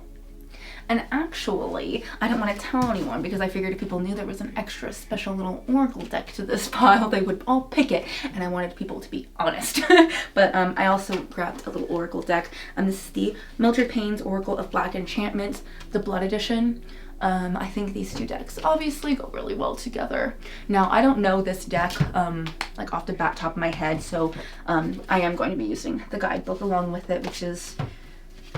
I don't like it is what it is, whatever. Okay, so first of all, I want to kind of reset by spraying this. This is Nag Champa. It's like just a spray like the incense. I love this stuff. Like, I have the air freshener too, and if anybody ever finds the Nag Champa specific air freshener, it looks like this. Please tell me, because I can't find it anywhere, and I found it one time at Psychic Guy and I miss it. But okay. So, for every deck, before we started, I did write one little word that goes with each pile that I have here. And all of them were single words, and that's all that I was looking for. But this one, no, you guys did not just want a single word. The phrase, buried in the trenches, down deep in the darkness, kept on coming up. And just to get a sense, other words were like, these aren't the real words because I don't want to use them, but they were like commonality or spirituality or, happiness. Like, they weren't those words, but it's words like that. And for some reason, you got buried in the trenches deep down in the darkness. So obviously this pile I knew was going to be probably my most intense pile. Obviously just for the nature of like the vibe of the decks, and then that. So this is somebody who's, I think, really in the thick of it right now. I just came off of a pile that was more scattered and all over the place, and it was more of a breakdown. But this is like, I think this is a little bit of a rock bottom kind of feeling, actually. So if you're not resonating with like, having a really, what is it called? Like a dark night of the soul or something, like a really hard time, this is not your deck or this is not your pile. I think especially something that came up to me immediately before we started was financial troubles. I definitely think this is the group that's having major financial issues, and that is what's really spurring on a meltdown for you. Even maybe legal troubles. Kept getting the sun, and I clicked it and then Venus went out. Okay, so but the sun kept on wanting to come out, and I was like, really, the sun for this pile, but it came out twice. Here, this is my little astro dice. So I've been rolling these. I've been rolling this for each pile. And basically what I do is I use horary astrology. So basically you ask a question, and then what the chart is that moment kind of is your answer, how you interpret it. But because, I'm doing multiple piles, I want to break it down to one specific key part of the chart. So with you, it's focused on the sun. So right now in the sky, the sun is in Aries in the 8th house. It's conjunct Chiron, conjunct the North Node, and in a really loose conjunction with Mercury. So I already feel like you're deeply resonating with, buried deep down in the trenches, all in the darkness, all that sort of stuff. I think that there is a lot of anger, a lot of aggression, and built up resentment in this pile. I think that this is the pile where the meltdown has been building until it's just like, I don't know if it's exploded yet, or it's about to, or it did, but whatever it is, it's a major problem. Either you're keeping it in too much, and that's a major problem, or you just let it out and did a lot of damage and you're now dealing with the kind of the back end of that and dealing with that, and that's causing you issues as well. Whatever it is, I think that you're somebody that has really violent, really aggressive meltdowns, or at least that's what you're experiencing right now. There might even be a threat of physical violence, of self-harm. I actually do have a video all about self-harm during meltdowns, something that I still haven't fully figured out, if you're curious, but it's definitely a thing. Whatever it is, this is somebody that I think gets, just a lot of aggressivity because you're so frustrated. But what are you so frustrated about? Because right now all I'm seeing is, you know, the typical things that you'd be frustrated with, like betrayal, loss, pain, death, separation, karma, ancestral troubles, heritage problems, you know, family expectations. That's kind of the theme of the 8th house. It's the Scorpio house. Here's a card. You got the sun reversed. That's pretty wild that we got the sun reversed. I'll show it to you. Because this is definitely a pile that, yeah, their light is not able to shine, right? Also something about the 8th house, the light is very dimmed, right? You're in the darkness. I feel like you're in a very dark place. If you're not literally in a dark room, whatever it is, I think you're just having a lot of trouble. I feel a lot of barrenness, if that makes sense. Like there's a lot of vitality in you. There's a lot of inspiration in you. There's a real want and power and strong individuality, independence, and a very smart, capable, go-getter kind of person, and even also a very youthful person as well. But that's all being kind of stepped on or not allowed to be expressed, or, you know, just your light is being dimmed, which is a very 8th house experience, especially with the conjunct Chiron. So what Chiron is in astrology is it's the wounded healer. So basically, it's kind of like that thing in our chart that we were really hurt by, and it's a really sensitive spot, sore spot for us. And we try to heal it, but it's kind of like no matter how much you try to heal it or try to work on it, it remains an open wound. It remains an open sore. And I think especially with it being in the 8th house, you pick that sore, right? The 8th house is definitely the trope of the person that picks their scabs. You know what I mean? That just kind of goes, oh, I want it to be over faster, I want it to be over faster, I want this off my body, I want this off my body, I want this done, picks it and just kind of reopens the wound, or it just whatever it is, it's just like a compulsion. It's just sometimes I think you have trouble not going down that rabbit hole. And I definitely think a lot of the pain that you're feeling is from just a lot of darkness. You've just been through the ringer with a lot of very serious things. Like I can list off all the serious things in life, like I said, like death, destruction, loss, money loss, financial loss, manipulation, you know, sexual abuse, emotional abuse, physical abuse, just everything really dark, scary, and bad. You've been going through it a lot, especially in a very violent, aggressive way.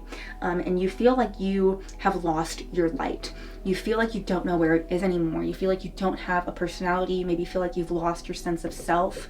And this meltdown is, I think, brewing, and it has been brewing for so long, and it scares you because you've kept it locked up and you've kept it tight away and tucked away for so long that it's like, well, if I let it out, it'll all be too much. Okay, we got the 4 of Pentacles here.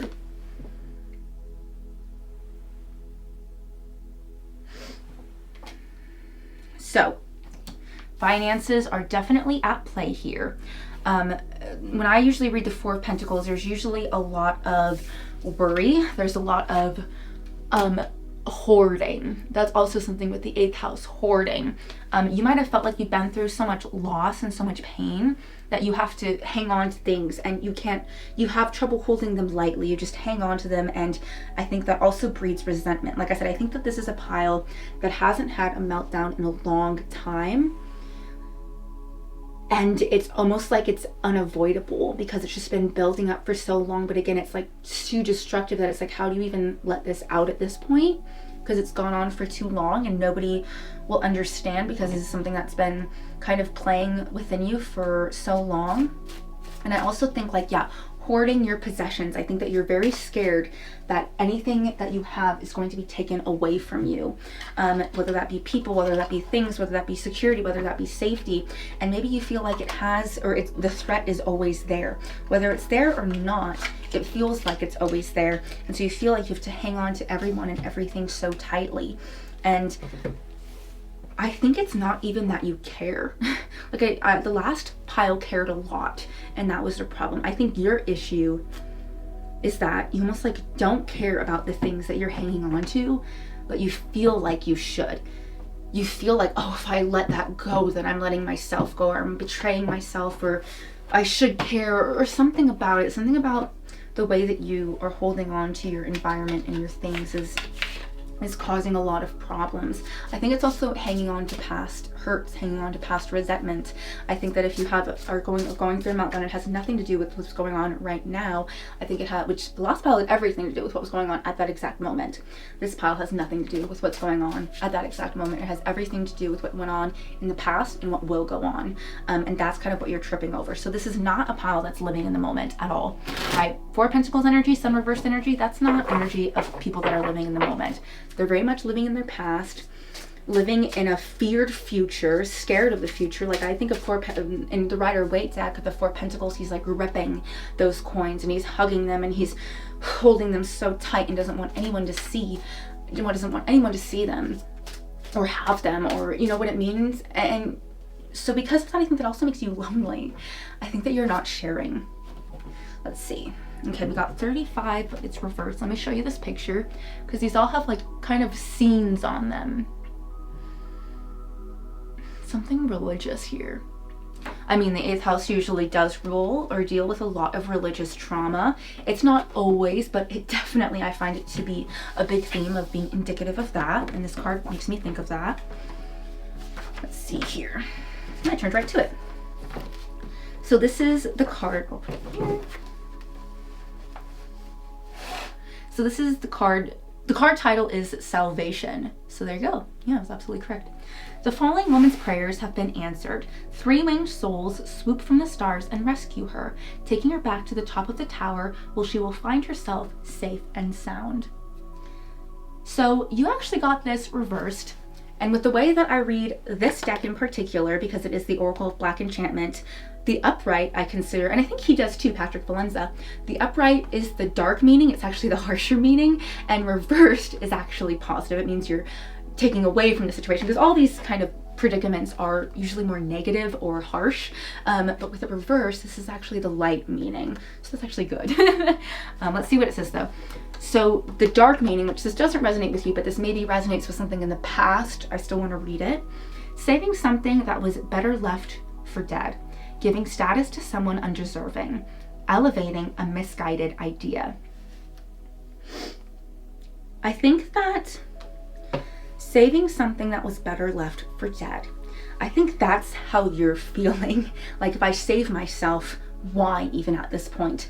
There's no point in it anymore. What am I even really saving? But that's not true, because you got the light meaning, which is salvation, a rescue, divine intervention, having a strong support system. So it's saying like you're supposed to be rescued, you're supposed to be saved, you're supposed to find your way out of this. This isn't something that's supposed to be with you for forever.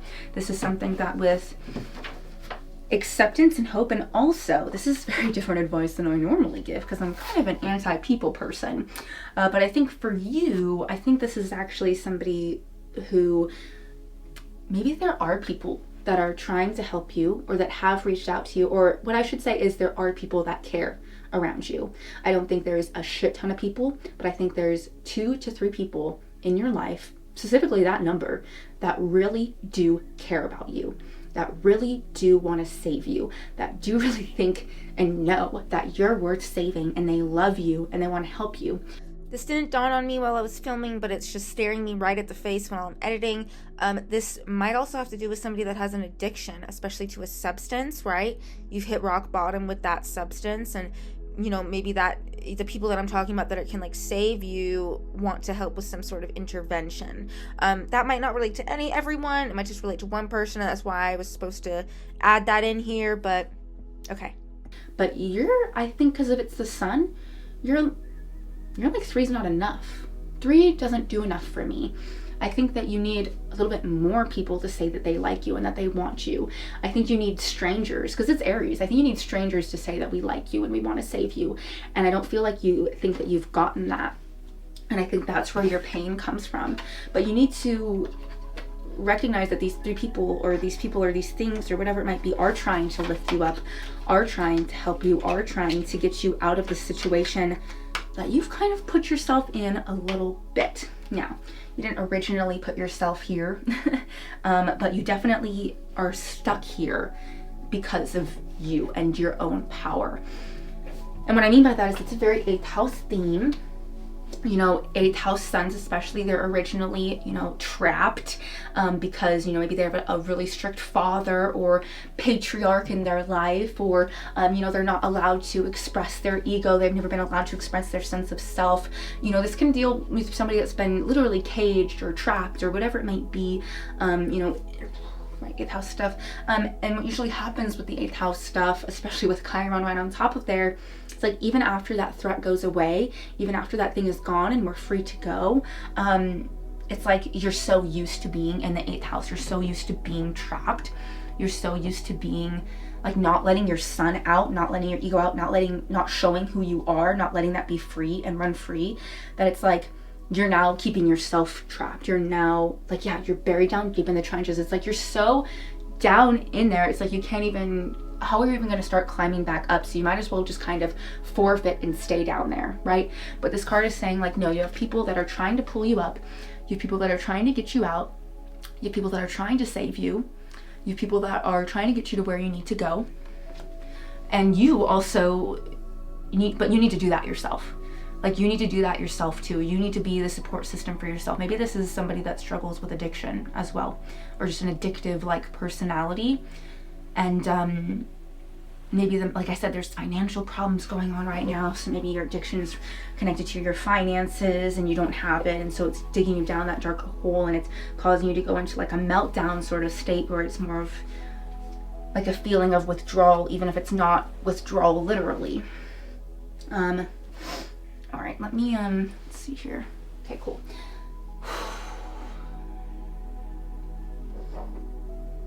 I'm gonna take both this Venus oil and this Jupiter oil, because I think you could use just a little bit, oh, but especially the Jupiter. No, especially, you don't need the Venus. I'll talk to you in this camera. You don't need the Venus right now, okay? What you really need is just some Jupiter, just some positivity, just some enjoyment, just some hope. Okay, you know, I rolled this dice again and it's on Jupiter right now. Actually, I didn't mean to roll it, but I like set it down or something. So what you need to take into your life is, you know, Jupiter in the 9th house in Taurus. I actually think I said that this pile was the pile with financial struggles, but I think that you're a little bit of a hoarder with your money. I think that you are able to actually spend and enjoy things a little bit more. Maybe just like I said, you're spending your money on the wrong things. And that's kind of what's causing you to have a lack, because I don't think that you need to. I just think you're so used to living in a lack state that it's just like your comfort zone. You don't know how to actually properly take care of yourself or something, or support yourself in the way that you need. Maybe because of the sun, you don't know yourself. I think that this meltdown and this breakdown is all because you don't know yourself. You don't know who you actually are. The things that you associate yourself with are things like pain, darkness, you know, all those darker, deeper things that I keep on describing. And so if you were to get out of that and not be that, well then who are you? What would you be anymore? You know, the sun reversed. It's like you've created this identity for yourself, but it's not even the identity that you want, but it's the identity you're holding to. You're not holding to it. You know, Jupiter in the ninth is in the 9th house and it's very well aspected. It's saying explore, go out there, travel, expose yourself to new things, solo travel even with that Aries sun. Do something to find yourself. Stop spending your money on things that don't serve you and spend it on something that's actually memorable and enjoyable and fun and will put you out there. And will get you out there. I'm even thinking of like Jupiter in Taurus in the 9th house. It has a lot to do with like travel, and I'm even thinking about how in this card there's like 3 little things trying to be like, hey, let's go on a trip, let's have fun, let's see the world. Like, you know, maybe it's not just as serious as salvation, maybe it's like, we all want to go to New York, so let's all go to New York. And you're like, I can't go to New York because this stupid reason or this stupid reason or this stupid reason. And they're like, yeah, you should, you know, and just kind of go with it. Take more risks, right? I think that with that 4 of Pentacles, you live in a lot of fear. I actually see this deck as the deck that is the most stable, or the pile that is the most stable in actuality. When taking a step back, you actually have, I think, the most consistent, stable, set up life for yourself. But when people are obsessed with stability, it's like, they're obsessed. It's like, it can never be enough. I need more stability. I need my life to be more sane. Even if more sane is more miserable, I don't care, you know, kind of feeling. And you just kind of need to release that. You need to open yourself up to a new way of life. You need to open yourself up to kind of other parts of yourself too, right? Like maybe your sun in your birth chart isn't the most free and positive, but your Jupiter or something else is, and kind of taking on that a little bit more, enjoying that a little bit more, right? There's so much exploration possible. You're having a meltdown because you like to. Oh, I don't know. I think it's because that's what you know. That's more of what it is. That's what you know. Okay, so I'm going to kind of check in with some chakras right now. I actually don't even, I feel like this is the pile that's like not having a meltdown. They didn't just have one. Whatever it is, it's kind of like you're far from it. You just know, it's always there. Those are the only feelings you feel, right?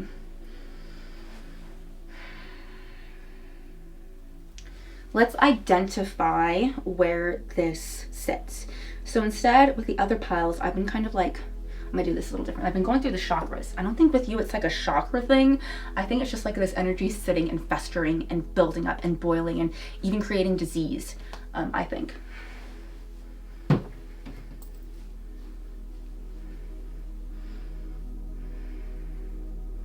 It's here.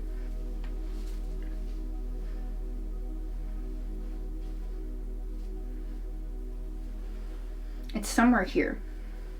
Stress, anxiety, pressure. Oh, that's what it is. It feels like pressure. That's how it's all building up. It's like all your nervousness, all of your pressure, all your stress. It's like it's all accumulating right here. And it's like hard for you to breathe sometimes, and hard for you to, you can't relax. If you're not somebody, like if you're somebody that kind of found this video more because you're autistic and less because you're spiritually inclined, searching spiritually would be something incredibly beneficial for you. Because why you need spirituality, I think, is because you need stillness. But stillness that's not pain and suffering and still because we're just so miserable that we just sleep. That's been your stillness. You need stillness that's this sort of acceptance. That's this sort of Jupiter. I am one with the present moment and I love the present moment, or you don't even have to put that label on it, and I'm just one with the present moment and it is what it is, and I'm accepting it, and I'm accepting what new things might come. Like, I think you're so closed off to new things that might come. You're just automatically like, this won't happen well, this won't happen well. There's like a lot of negativity, a lot of fear. And I think that you just need to search for spirituality and like more just for, not for like, reading and obsessing purposes. That's not what I'm feeling with you. I don't think you need to do all this stuff that I do. I think what you need to do is just sit with yourself. I'll put some of my favorite Reiki people on the screen right now, that kind of when I, in the morning I might put on, and it'll help me center myself. It'll just be a nice calming thing in the background. And they're not like super like, they're not motivational in the way that you wouldn't like, because you would look down if it's like a motivational speaker, because you're like, that's bullshit. But they're more just accepting, right? And I think that's something that you have a lot of trouble with. You're that's how I see you. Just relax and open your chest up, like the sun. Oh, the sun is standing prouder, standing taller, right? Focusing on yourself. I put that Venus energy away because you don't need that right now. You need to be with yourself. If you're in, like, the 8th house also deals with marriages and strong, solid connections and partnerships in the marriage bed. If you're in a connection right now, I think you feel, well, how should I say this? There's a possibility that you feel tethered to a certain connection, that maybe it's repeating cycles that you knew in the past, or that you've done in the past, or your cycles with your father, whatever it might be, and you need to break that, let that go, release that, and stand on your own 2 feet, stand on yourself, right? There's Aries energy in there. This is independence, right? This is me. This is, I want to do me. I want to be me. I want to go after my choices, my decisions, right? But you're not allowed to do that because, stability, maybe your partner is more stable, and I need to minimize myself for the sake of my partner and the security. No, like, I think that you actually have an inheritance. I know that's like a bold thing to say, but I think that you do have a very strong inheritance, and I don't think you need to worry as much as you are. What you need to worry about is that you're gonna fucking kill yourself by stressing yourself out so much, and like hurt yourself and cause problems and illnesses and disease here because you keep so much tension, you don't enjoy yourself, right? Just relax. Jesus, that's why I was like, you need this spiritual stuff, I think, more just to be one and just to connect and just be present, be Aries, just I am, that's it, that's the end of it. I'm not thinking more, I'm not thinking less, it just is. And I think you're like so caught up, right? Okay, so let me just do one last thing before we do energy work. Okay, so I know I got out my pendulum and then I was like, whatever, we'll go back to it. I said that because I was like, you feel like the person that like stresses out about that stuff. Like, she grabbed the pendulum and then she put it down. Is she gonna use it again? Just chill out, just be, right? Just go with it. That's kind of what I'm trying to say, you know? So this little booklet, this is my little fairy booklet. I got this at the beginning of last year. It was supposed to be where I wrote down little fun memories for myself, but then I turned it into automatic writing and I would just kind of write quotes. Not real quotes, just things that were told to me that I just wrote down. Most of the time when I'm writing something, I don't even have the end of the sentence kind of situation. So very intuitive. Love hard, repeat often. That's the little message you got. That's really cool. Yeah, I think that you have a real capacity to love and a real capacity to connect. And a real, you know what it's saying? It's saying you should care again. Loving hard is not just love in like this like positive, romantic way that we think of it, but it's also like love as I think like love hard, like lust for life, repeat often, right? I'm thinking of this as a much more adventurous card, as a much more like, we're gonna go with our whims and have fun. I mean, these might not even be literal people. These might just be like your own sides of your personality. They're just trying to pick you up and send you to have fun. Like, she's kind of like going like, woo, like that's how I see her. Kind of like going out for some, like, have a fun summer. Like, the only way, this is it. The only way to dissipate that anger and all that resentment and all that built up bitterness is to separate yourself from it first, but then just release it in a form of enjoyment, in a form of dance, in a form of being free, in a form of meditation, in a form of spiritual connection, in a form, whatever it is that you like, whatever it is that you feel comfortable, whatever it is that you want to do, releasing that, I'm so angry, in a positive way. Even if that's like diving headfirst into taking MMA classes, whatever it might be. I love UFC. You probably love that shit too, So I think that is what you need to do in order to release this energy in a positive way. You will still have some hiccups and you will still have some breakdowns and meltdowns and aggressive times, but finding some outlet to get this out in a fun, enjoyable way that makes you feel good about yourself, that makes you enjoy things again, is going to be the best thing for you. I really do think this is a pile that has not had the meltdown yet. They just know they live in this perpetual state of needing to have one. So yeah, let's do some energy work to close this up. You know what's something that just came to mind? Sometimes you create your own suffering. And what I mean by that is not literally, but just small little sufferings throughout the day that cause you to have that meltdown. I don't think you speak up and out for yourself a lot. Like, I think that sometimes there's something small, like, oh, I just need this little thing. Oh, if that person could just let me borrow their car for a day, it would just answer all my prayers, and then I'd be able to go to a doctor, right? But I don't want to ask that person for their car because bent up thing, whatever it is. I think you just need to speak up and out more about your needs. I'm not saying that you should, sometimes you can be whiny. This is not a whiny, after the fact. You need to be Aries. You need to be more assertive. As far as, hey, you have a car, like, can I borrow it? I'm not feeling good and I really need to go to the doctor and I'll pay you back. Like, asking, verbalizing your needs and your wants to people. Obviously you can't always get what you want, always get what you need, but I think that you really are scared and you make yourself very small and you put everybody else's needs first because you're scared they're going to get mad at you and there's going to be anger and aggression and a fight, and so you just never ask and never speak up, so you wind up even being more miserable than you need to. And a lot of times, you don't believe me, But a lot of times if you just spoke up and said, hey, could I borrow this, or hey, I need this, or hey, can you not do this, or hey, this is how I'm feeling, or hey, this is what I want, people will be happy.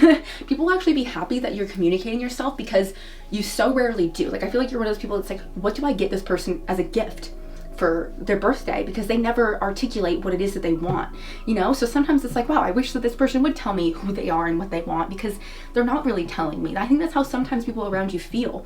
They almost like want you to tell them who you are, and you don't.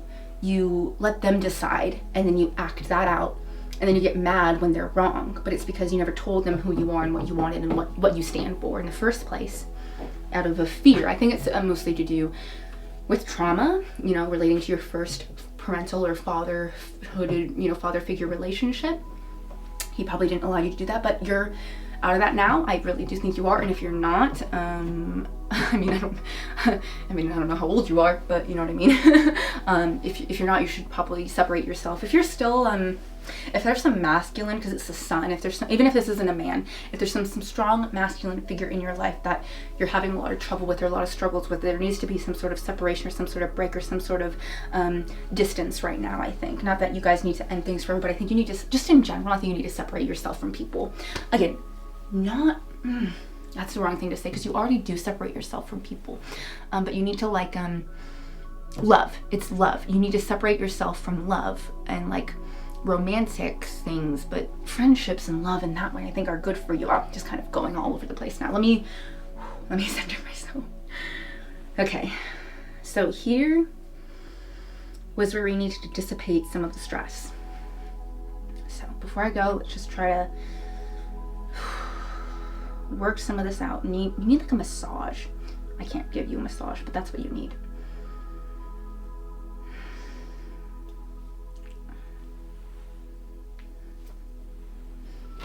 Oh, it's a lot of yuck in here. My right arm's a little messed up today. Maybe you'll relate to that. To use my left arm.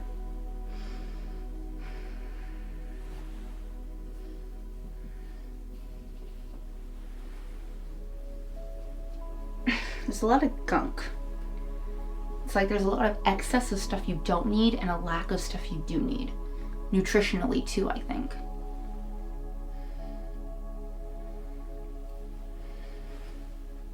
Ugh. And it's all like, it's sticky. Do you see what I'm saying? It's like sticky. I feel like I need to like wipe my hands.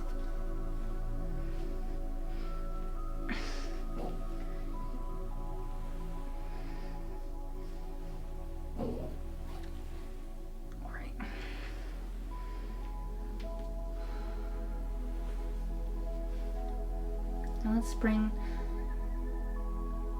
some good energy back. Let's bring in a crystal here. This is a very strong crystal.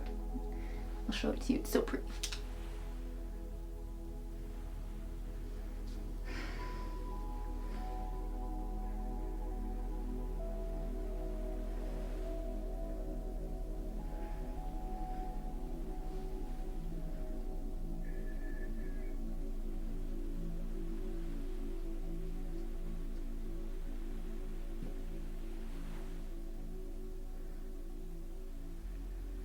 You wish there was a way that you could not be interrupted. I don't know why I'm getting that message. Maybe whenever you do try to work on yourself, it gets interrupted and it gets stopped, and everyone says, no, you need to work on this, you need to help me, you need to do this. That's what I mean by, it's not like you need to distance yourself and be alone, because that will make you, that's already what you do. But rather, just not be who you are for other people. You get what I'm saying? It's like the second you try to work on yourself, somebody has to come in and make you help them. But if you need time, it's boundaries. That's all it is. It's boundaries. Creating different boundaries. 8th house has a lot of issues with boundaries. Not having enough, having too many. Rarely there is a middle ground with the 8th house and boundaries. Oh, I'm feeling good energy here though now. I feel like something just changed. Ooh, ooh. I want to like get all this stuff up all of a sudden. I like my iPad though. See, forward thinking. Don't want to throw my iPad on the ground. yeah, you're feeling more fun, feeling more free, maybe just going for a run, going for a walk to the park, like something like that, just by yourself, and to be with yourself with your favorite music. Like, treat yourself in that way. You know, I always say whenever, I know you haven't had a meltdown today, but I think you should treat yourself as though you have. And whenever I have a meltdown, it's especially when they're really bad, it's hard for me to do anything for the rest of the day. It's pretty useless, actually. The whole time, the rest of the day, I'm just trying not to get, freak out and be more upset, right? So even though you haven't had a meltdown today, I don't think, treat yourself like you have, because you've had a lifelong meltdown, right? So be nice to yourself today. But don't like coddle yourself, push yourself, but be like something that makes you happy. Like, don't push yourself something that you don't want to do. Push yourself like, don't coddle yourself. Like, what I'm trying to say is, let's say you love to run and you never go running though because of X, Y, and Z. Like, coddling yourself would be like, I don't want to go running because I might not be good at it, and I don't know, you want it. No, that's not the energy. The energy is like, I love running. I always want to go running. I just never have the time to. It's too selfish or whatever it might be. No, this is the day to push yourself out there and do it, and do those things that you really enjoy that you don't get to do anymore. Or that you do get to do, you don't do anymore. I'm seeing blues and purples. Like, I think you're really connecting to your intuition now. You're really connecting to your higher self, what your higher self wants, what makes your higher self happy. I think, putting your little antennas out there and connecting them a little bit more to the world, and in a positive way, and the things that you like and the things that you want to do. This is all about just changing a mindset. That's really what this is. Changing a mindset, creating your own reality. Love hard, repeat often. Love yourself hard too, that's very strong. I should get this message. You know and hold the answer already. Well, there you go. You know what it is you need to do. You know and hold the answer already. I don't need to explain that. So yes, thank you so much for watching. Thank you so much for being here. Thank you so much for opening yourself up to this reading. I know you're in a really, really, especially really hard spot right now. So thank you for being vulnerable here with me and being open and receiving, because I felt like you were the whole time. I don't feel like this was a pile I had to fight against. I felt like you were like there with me, So yeah, thank you for being here. I wish you the best ISO birth chart readings. If you're interested, on my website, shainaemily.com. Also, if you're interested in your own little healing session, I'll have them up on my website, sometime next month after Mercury retrograde's over. And you can purchase one there, but if you want one before then, my email is shainaemilyastrology@gmail.com. My email's always open in general. So yeah, just so you know, there you go. All right, thank you so much for watching, and I wish you the best for the rest of your day. I hope you go out and do something, or even just like step outside for a second, get some fresh air. Sometimes that in itself is grounding enough for an Aries. Just, oh, I'm a human. This is where I'm at. This is my place in the world. That can be very good for that. All right. Thank you so much for watching. Bye. Okay. Hello. Welcome. Pile number 4. Off the bat, this is a pile that has just come off of a breakdown or a meltdown, for sure. I immediately get the energy that we are, kind of after the dust has settled, but, and coming out of it, but still some lingering feelings. That's immediately the vibe I get from this energy. So the first thing I actually want to do is look at astrologically kind of what's going on with you, and get a feel as to why this meltdown happened, why you're at the state that you're at. Let's see here. So basically I'm using a concept called horary astrology. It's actually more of the original astrology. It's kind of what astrology used to always be, which was, back in the ancient times in Mesopotamia and all that stuff. It was kind of, ask a question, look up in the sky, and based off of what's going on in the sky, that'll be your answer. Which, I guess that is kind of the original, like, hey God, it's me, Margaret. Is it not? Anyways, so yeah, that's kind of what I'm doing. I'm basically asking the question, and I have the chart up of that's going in the sky, that's going on in the sky right now, but obviously there are multiple piles, so I like to narrow it down with these astro dice, and what I roll is kind of what's being emphasized with you right now within the chart. So we got Aquarius. So let me show you on this little die. Okay, I love these dice. All right, so Aquarius. Now I'm gonna look at where Aquarius is in the chart right now. So it's in the 5th Well, it's actually ruling the 6th house, but most of it is in the 5th house. And there is a planet with Pluto and Aquarius in the 5th house. I don't think I can show you the screen, but oh, I can. So yeah, Aquarius is over here. You got Pluto in the 5th house and Aquarius ruling the 6th house though. So this feels traditional, like not in a belittling way, but just like your routine. It just feels like it has to do with you and your routine, and like that's what the meltdown was coming from.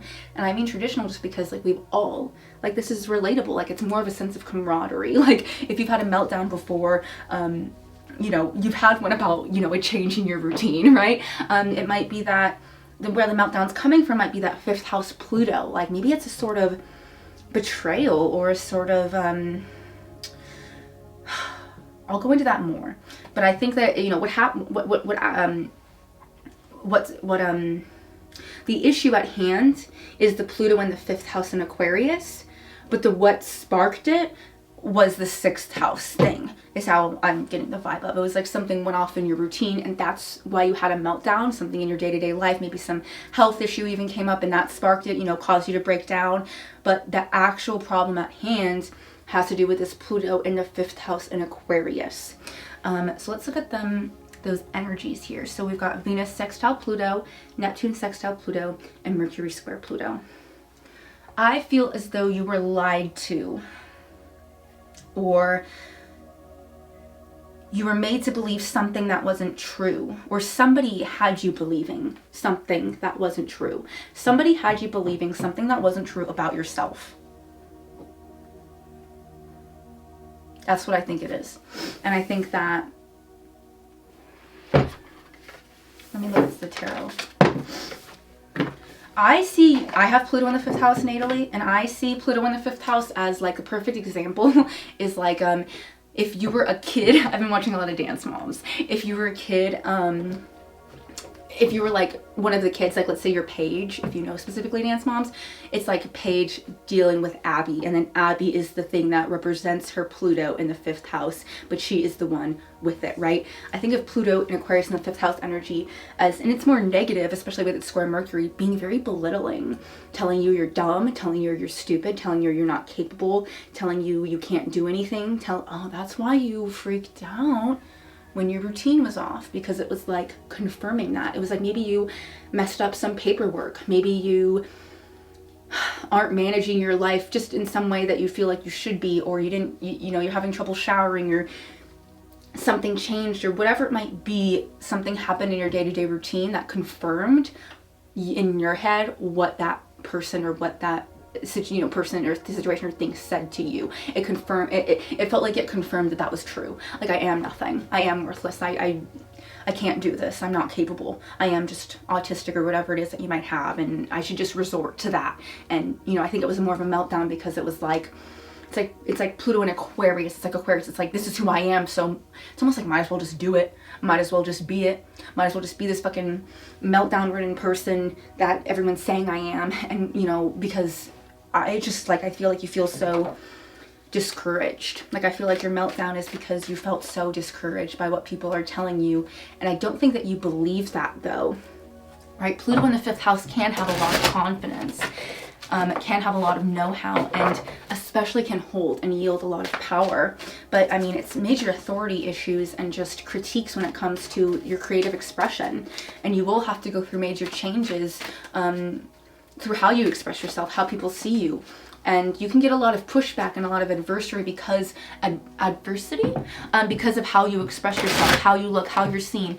This is probably people that are alternative looking out of the whole batch. These are the people that look the weirdest, look the most obviously different, right? I think some of the other piles could hide it a little bit more. I don't think this is the pile that can hide that. I'll show you what cards you get.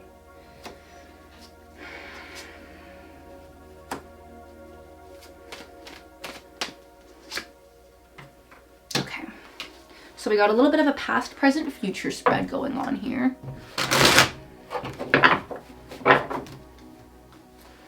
I love this deck. I think this deck is so beautiful. It's one of my, probably my favorite deck aesthetically just to look at that I have up here. So you are probably, this group is probably the most creative, the most like kind of aesthetically pleasing. Probably be, you know, I probably like your style is kind of what I'm trying to say. You know, maybe how you express yourself is a little bit different, a little bit out of par, you know, much more rebellious in the way that you express yourself, much more alternative in the way you come across. And because of that, it's like you can't hide how different you are. So sometimes you feel more susceptible to it because people treat you more like that. Okay, so in the past, we actually have a very positive card here. We have the Four of Wands. So I think that you came, the reason why you are so different and the reason why you look so different is I actually think you came from a family, or originally, that was more creative, that was more accepting and more enjoyed and reveled in who you are. Or maybe even you're coming from a place of in the past of yourself enjoying and reveling in who you are and really liking yourself. And maybe this is a meltdown that hasn't occurred for a long time. I actually think so. I think this is a meltdown. I think these people, if you're watching this pile, you haven't had a meltdown in a long time. And I think it was almost like super destructive of you to have one because you felt like you were in denial that you were ever going to have one again. And you felt like everything was all good, everything was Four of Wands, everything was all dainty, everything was super positive and great, and everything was going up and up and up. And then it was like, all of a sudden, the present, got this Tower card. See, I'm right, this is the person that did just have a meltdown. It's a beautiful card though. Better be doing something very creative with your life. And if you aren't, you should. I would like it. Okay, so yeah. So it's just like the fact that you had this meltdown. I think you've been around, maybe even around people that are like, you're not autistic. You don't have meltdowns. You don't need to deal with that anymore. You're past that. You're just the cool, weird person that we, you know, whatever. But the reality set in, right? Eventually, you did have a meltdown, and that's what's hard. Oh, you didn't like that it was a 6th house meltdown. You didn't like that it was all about a menial task or a little bit of a shift in your routine, because that's not how you have been recently. I think you've been really managed, like I think your autism has, or whatever it is that you have problems with, it's been like shining in a positive light. And then all of a sudden it was like, that just changed overnight. Somebody said something, something happened, you had a fall from grace. And it was like, oh, you know, like it's the Tower card. It all came crumbling down. Like, I'm still autistic. I still have these problems. I still freak out when just a minor thing changes in my routine. How is that possible? You know, I was doing so well, and it's so heartbreaking to you, you know?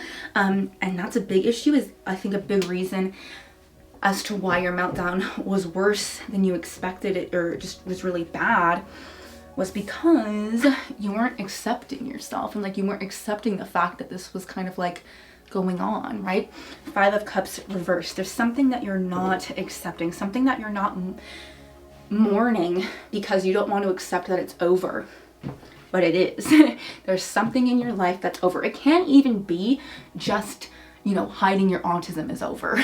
Like, you know, maybe you're exposed and everybody knows now. You know, it doesn't have to mean like, oh, you're, you know, this huge, gigantic thing is over. It could just be like the way that you the way that you thought you were handling yourself well emotionally, it's not true. You feel like it's not true and you're not accepting it, right? You're almost like not accepting what you just went through, what you just experienced. You like, you want to like wipe it away. And then what I was like, okay, why is this? Like, what's, you know, I asked kind of like, why aren't you accepting this? Why aren't you mourning this? Why aren't you kind of starting the grief process? And I got the Page of Wands.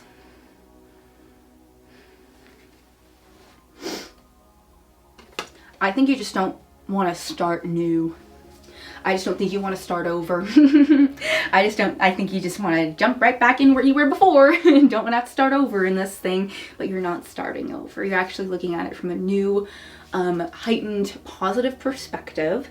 And this helped you because you do need to accept something that's done and closed and concluded so that you can move on and gain a new spirit, gain a new life, gain a new perspective, march to your own drum even stronger, prouder, whatever it might be.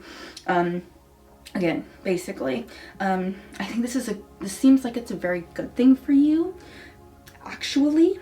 And it can be very positive for you moving forward because you can have a very new and refreshed outlook on things, and even a new like fiery passion to get back and get in there and being more authentically you, being more honest with who you are. I think within this meltdown you realized, wait, I actually wasn't being true to who I was. I just thought I was being true to who I was. I was being true to who everybody else wanted me to be, and everybody wants me to be my best me, so I was just trying to be that. But in being that, it's almost like you compromised a part of your true self, right? And that's why the meltdown happened, because that can only go on for so long. So this Page of Wands is here to say, like, to move forward is to mourn your past self that wasn't you, and move forward with this new understanding of self. Maybe you don't know you're autistic and maybe you didn't realize that what you were having was a meltdown. And maybe part of this whole Page of Wands thing is being like, in this Five of Cups reversed, is the fact that I'm like about to cry. I feel like I'm so right on this. It's like, you don't, why am I crying? I feel like I've never cried in one of these. I feel like you don't know. Oh my God. I feel like you have no idea. But I think that this is like a really good new journey for you. I think it's going to help you like discover, I think, who you are moving forward. And maybe, okay, also I should say, maybe you're not autistic. Maybe it's like you're realizing like, oh, I have bipolar, or oh, I have ADHD, or oh, I have this, whatever it is. I think it just like dawned on you. You just like, I think you just realize like, oh, this is confirmation that whatever it is, like, oh, I do have OCD. Oh, I do have, it's like just dawning on you now, right? I think you, again, it's like, I'm getting the vibe like always trying to be just like the cool alternative person. But in reality, it's like you're actually just, you are very different. You're not just a cool alternative person. You're actually very, very, you're that way for a reason, right? Oh my God. Okay. So that makes a lot of sense with that like Pluto in the 5th house in Aquarius. Because it's like transforming who you are, realizing. It took me so, I think it just took me so long to realize that I like feel emotional about it, because that's how you feel. You just like, it took you so, I felt like I was like stringing you guys along before, I don't know, we connected with that, whatever. This is why this is Pluto in Aquarius in the 5th house. It's like you're going to rejuvenate yourself, regenerate yourself to be that person organically and honestly that you always thought you were. And it's scary to you, because before everything seemed fine, everything seemed great anyways, but it's like this big breakdown, meltdown moment that needed to happen to set something free, set a piece of yourself free. And this person's so hopeful, they're so inquisitive, they're so interested in what's out there. You know, it almost gives me 2 of Wands, 3 of Wands energy, even more. You know, exploring yourself, exploring the world through this new lens that you now understand. Just super self-exploration. That's like so beautiful. And like more authenticity with yourself moving forward.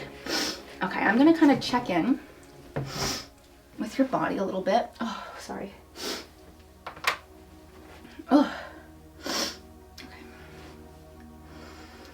I don't know why I'm getting this message, but well, I do know why, but I sometimes in my readings, I want to ask certain people that are talking to me, I'm like, are you autistic? Do you know that you're autistic? You know, you might be autistic. But I'm always like, oh, is that appropriate to say? You know what I mean? Like, is that what are the ethics, right? As I mentioned, I'm not licensed, so I get kind of nervous about, you know, that kind of stuff. But I had a client recently that's popping out in my brain, and I'm not gonna say their name, but their little initials was IC. So if you happen to be watching this pile, that was like your little thing. I kind of thought that you were autistic, but I didn't feel comfortable. I wasn't sure if I should say something, but you're coming to mind right now. Like, I got an image of you in my mind. So just putting that out there. I hope you don't mind. Okay, but yeah. So if you happen to pick this pile, that's some confirmation that this is the right pile for you. All right, let's just check in. There's a lot of energy. Yeah, there's like, oh, I feel it. It's good though. I think that this energy almost like, it's so big and it's so wide, I feel like it almost like should be happening.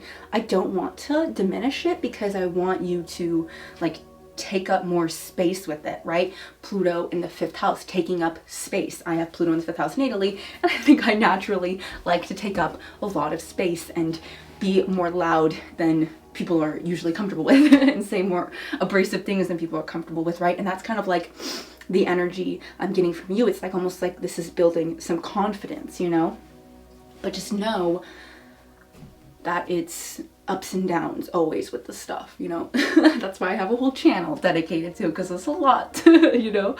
My old channel, I mean. So, okay. I'm gonna read a little thing from here. I'm actually gonna get 3. For some reason, it's telling me you need 3. So what I'm gonna do is ask yourself 3 questions. 3 questions that you want to know.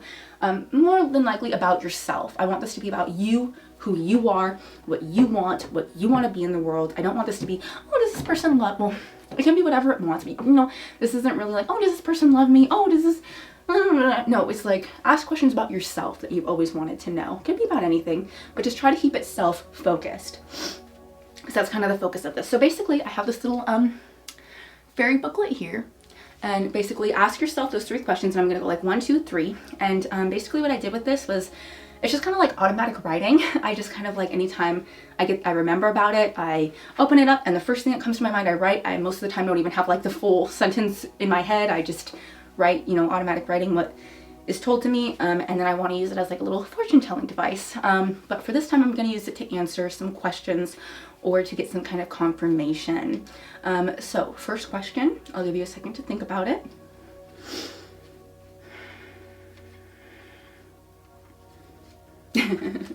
So the first answer is you know and hold the answer already. So I feel like most people was like, am I autistic or am I this? And you know the answer already. Okay, so second question.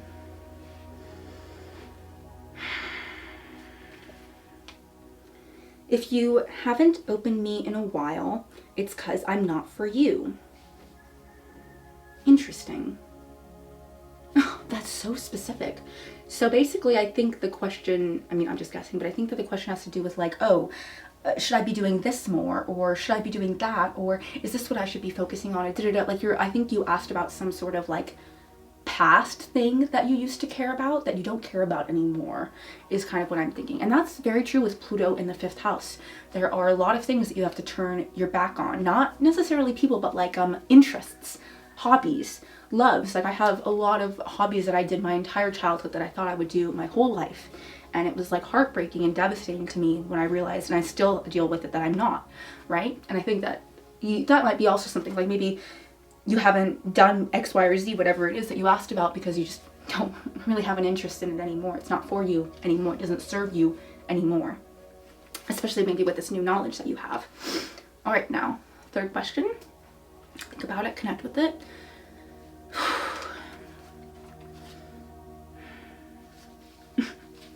I accidentally chose one that's empty, so I'll write it myself right now.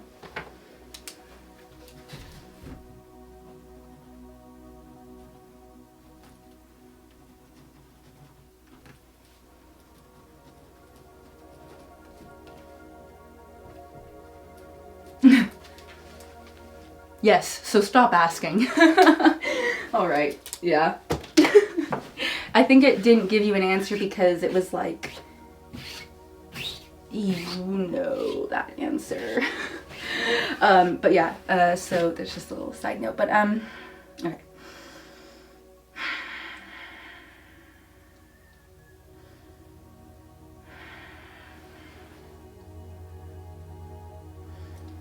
I think you're a highly, highly intuitive person. This is definitely the most intuitive pile. I think this is a pile that's not like is much more here for the healing session actually than was here for the fact that it said meltdowns. I think these are people that were just interested in this concept or interested in this, you know, more metaphysical stuff than the other piles actually. Like your third eye and your crown are this is the pile that these are the only ones that these are connected. In all my other piles, it was like they were so not connected, because after a meltdown it makes sense, you're like exhausted, you know what I mean? but you are highly, highly attuned, highly, highly connected.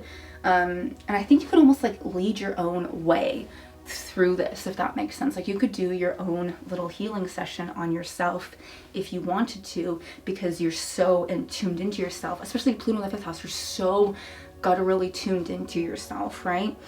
And with that Aquarius energy, it does add some detachment, but I think that detachment helps you with this energy, because it's like you can see things from a non-biased perspective that allows you to then create a more honest answer, if that makes sense, and a more honest outcome. So I think it helps.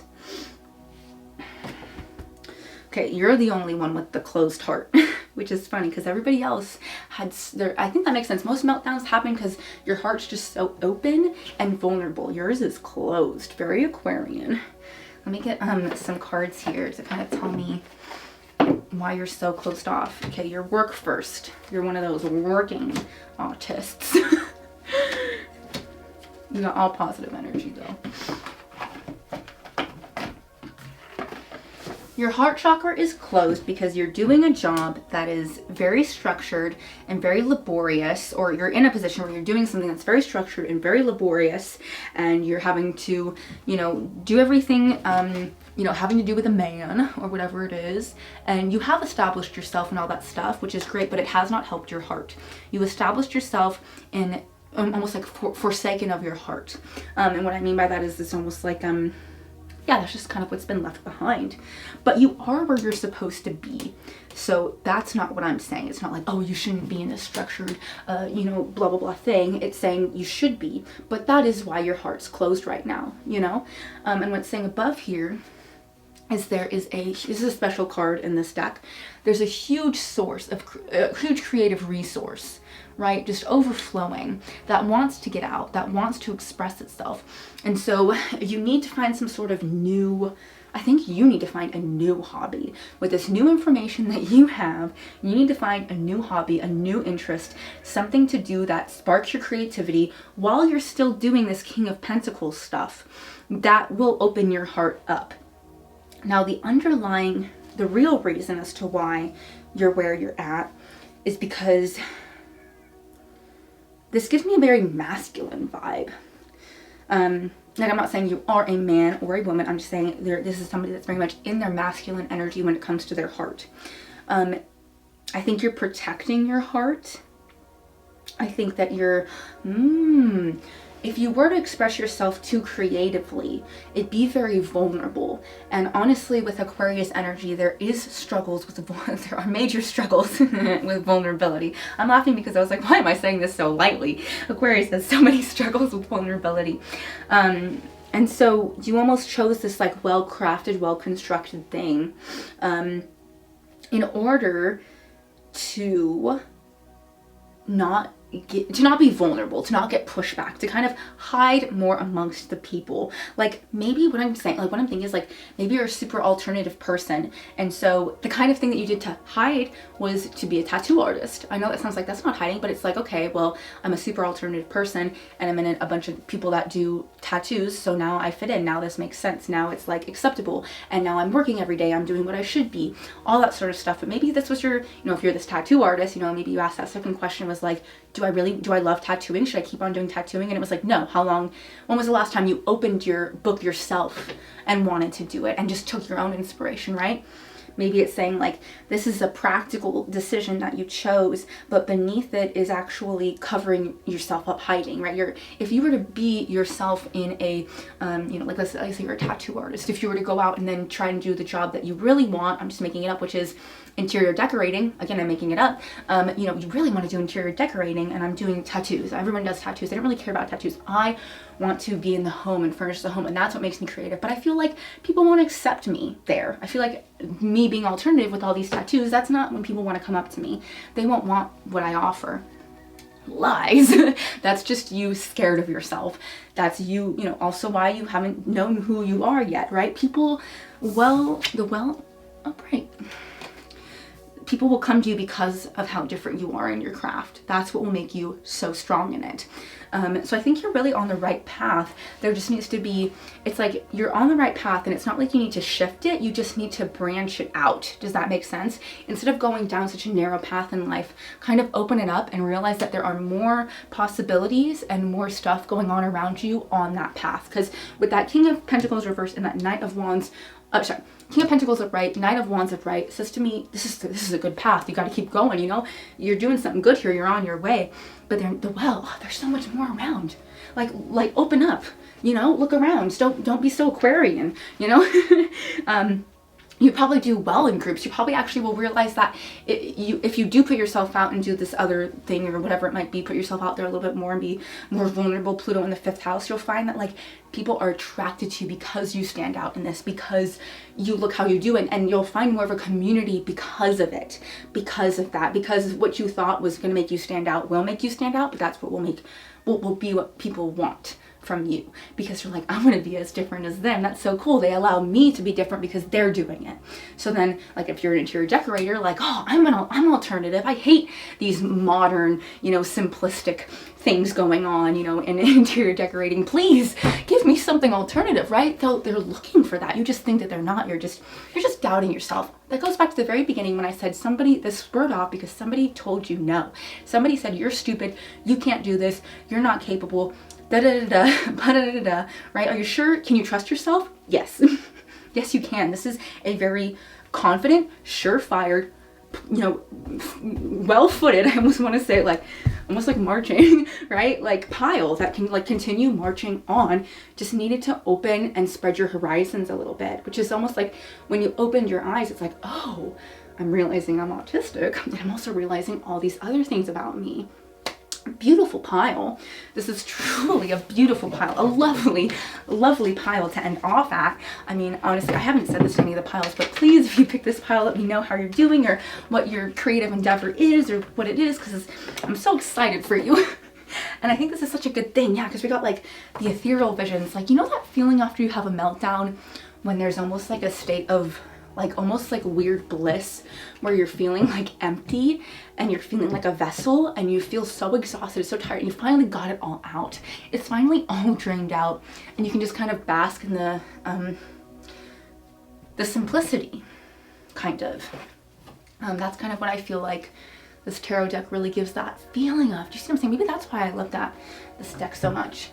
Okay, to close off, I did this at the beginning of every single pile and I forgot at your pile actually. And now that I forgot, it makes so much sense because it was meant to go at the end because you weren't ready to hear it at the beginning.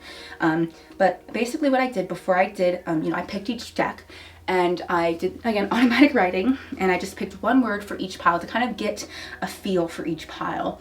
You know what I mean? Kind of set the tone so you guys can pick up on it too more. And this was the only pile that I felt like was such a positive word. And that word that came to me is hope. And that's so on par with, I think, what you're feeling right now after this reading, which is a really beautiful feeling to walk away from. So last thing I'm gonna do, I have this pack of incense. I actually really like it because it kind of plays like a little bit of an oracle deck, but with incense, because each one, it's like called Cosmic Intentions. So each one has like a little oracle deck word on it. So you've got hope, and you've also got strength. Oh, that's so cool. That's my birth card. I love this card. So that makes so much sense, and I love this card because it's like Pluto in the 5th house. I like my Pluto in the 5th house. So I'm telling you about this placement from a positive viewpoint more than negative, which is rare for me. But it's one of my placements that I'm very thankful for because I think it is all about the tarot card strength. Because the tarot card strength isn't actually like about like raw going out there and defeating everybody. No, it's about inner strength within your personality, right? I like my personality. This is what you should say. Like, I like my personality. I want it to shine. I am strong, and that I'm able to hold up my personality. Maybe you don't feel like you are. I'm able to hold up my personality no matter what comes, no matter who comes. I'm always me. You know, not that you can't accept, you know, be open-minded and all that stuff, but there's like a solid foundation, a solid sense of like, your life is, you're here in this life to figure out who you are and express that. That sounds awesome. So on the back it says, strength is a lifestyle. True. Patchouli, true. They got it instantly. Strength is about a lifestyle, about how you hold yourself and how you're going about this role, not about literally physically holding something down, you know? Strength is a lifestyle. Patchouli exudes a spicy aroma, while cedar emanates a warm and balsamic scent. Together, they have natural deodorizing properties that promote calmness, balance, and inner peace. Deodorizing properties, that's true. You probably need a shower after that meltdown. And it also might be a very rejuvenating and refreshing thing if you do take a shower. It might promote calmness, balance, and inner peace. So let me just, for the very end of this reading, I'm just gonna light this incense and then I'm going to say farewell. Thank you so much for being here. This was by far, even though this is the reading, this was the one that came from the heaviest place, I feel like, because it was such a strong and intense meltdown, and it came from that strong strength kind of place. This honestly wound up being the most fluid and peaceful, productive reading. Not productive, but like, maybe it's a Freudian slip, I don't know. Reading a pile, I think. So there's a lot that makes sense. It says hope. Where's my freaking lighter? All right, you're probably a little scatterbrained now. So just, yeah, centering yourself after this reading. Taking a shower. I would really recommend just taking a shower, rinsing off the past.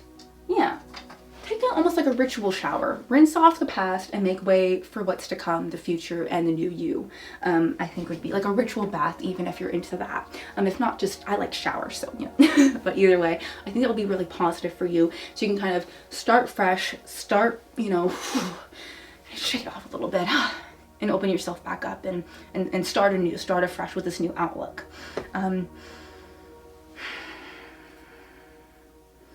Yeah, their energy's so nice. Just live with it for a second. Alright, thank you so much for watching. I thank you for opening yourself up to this reading and this pile. I wish you the best. You're such a beautiful person. So yeah, thank you so much for watching. If you're interested in a birth chart reading from me, I offer them at shainaemily.com. And also if you're interested in your own little healing session, I don't offer them yet, but I will very soon once Mercury retrograde's over.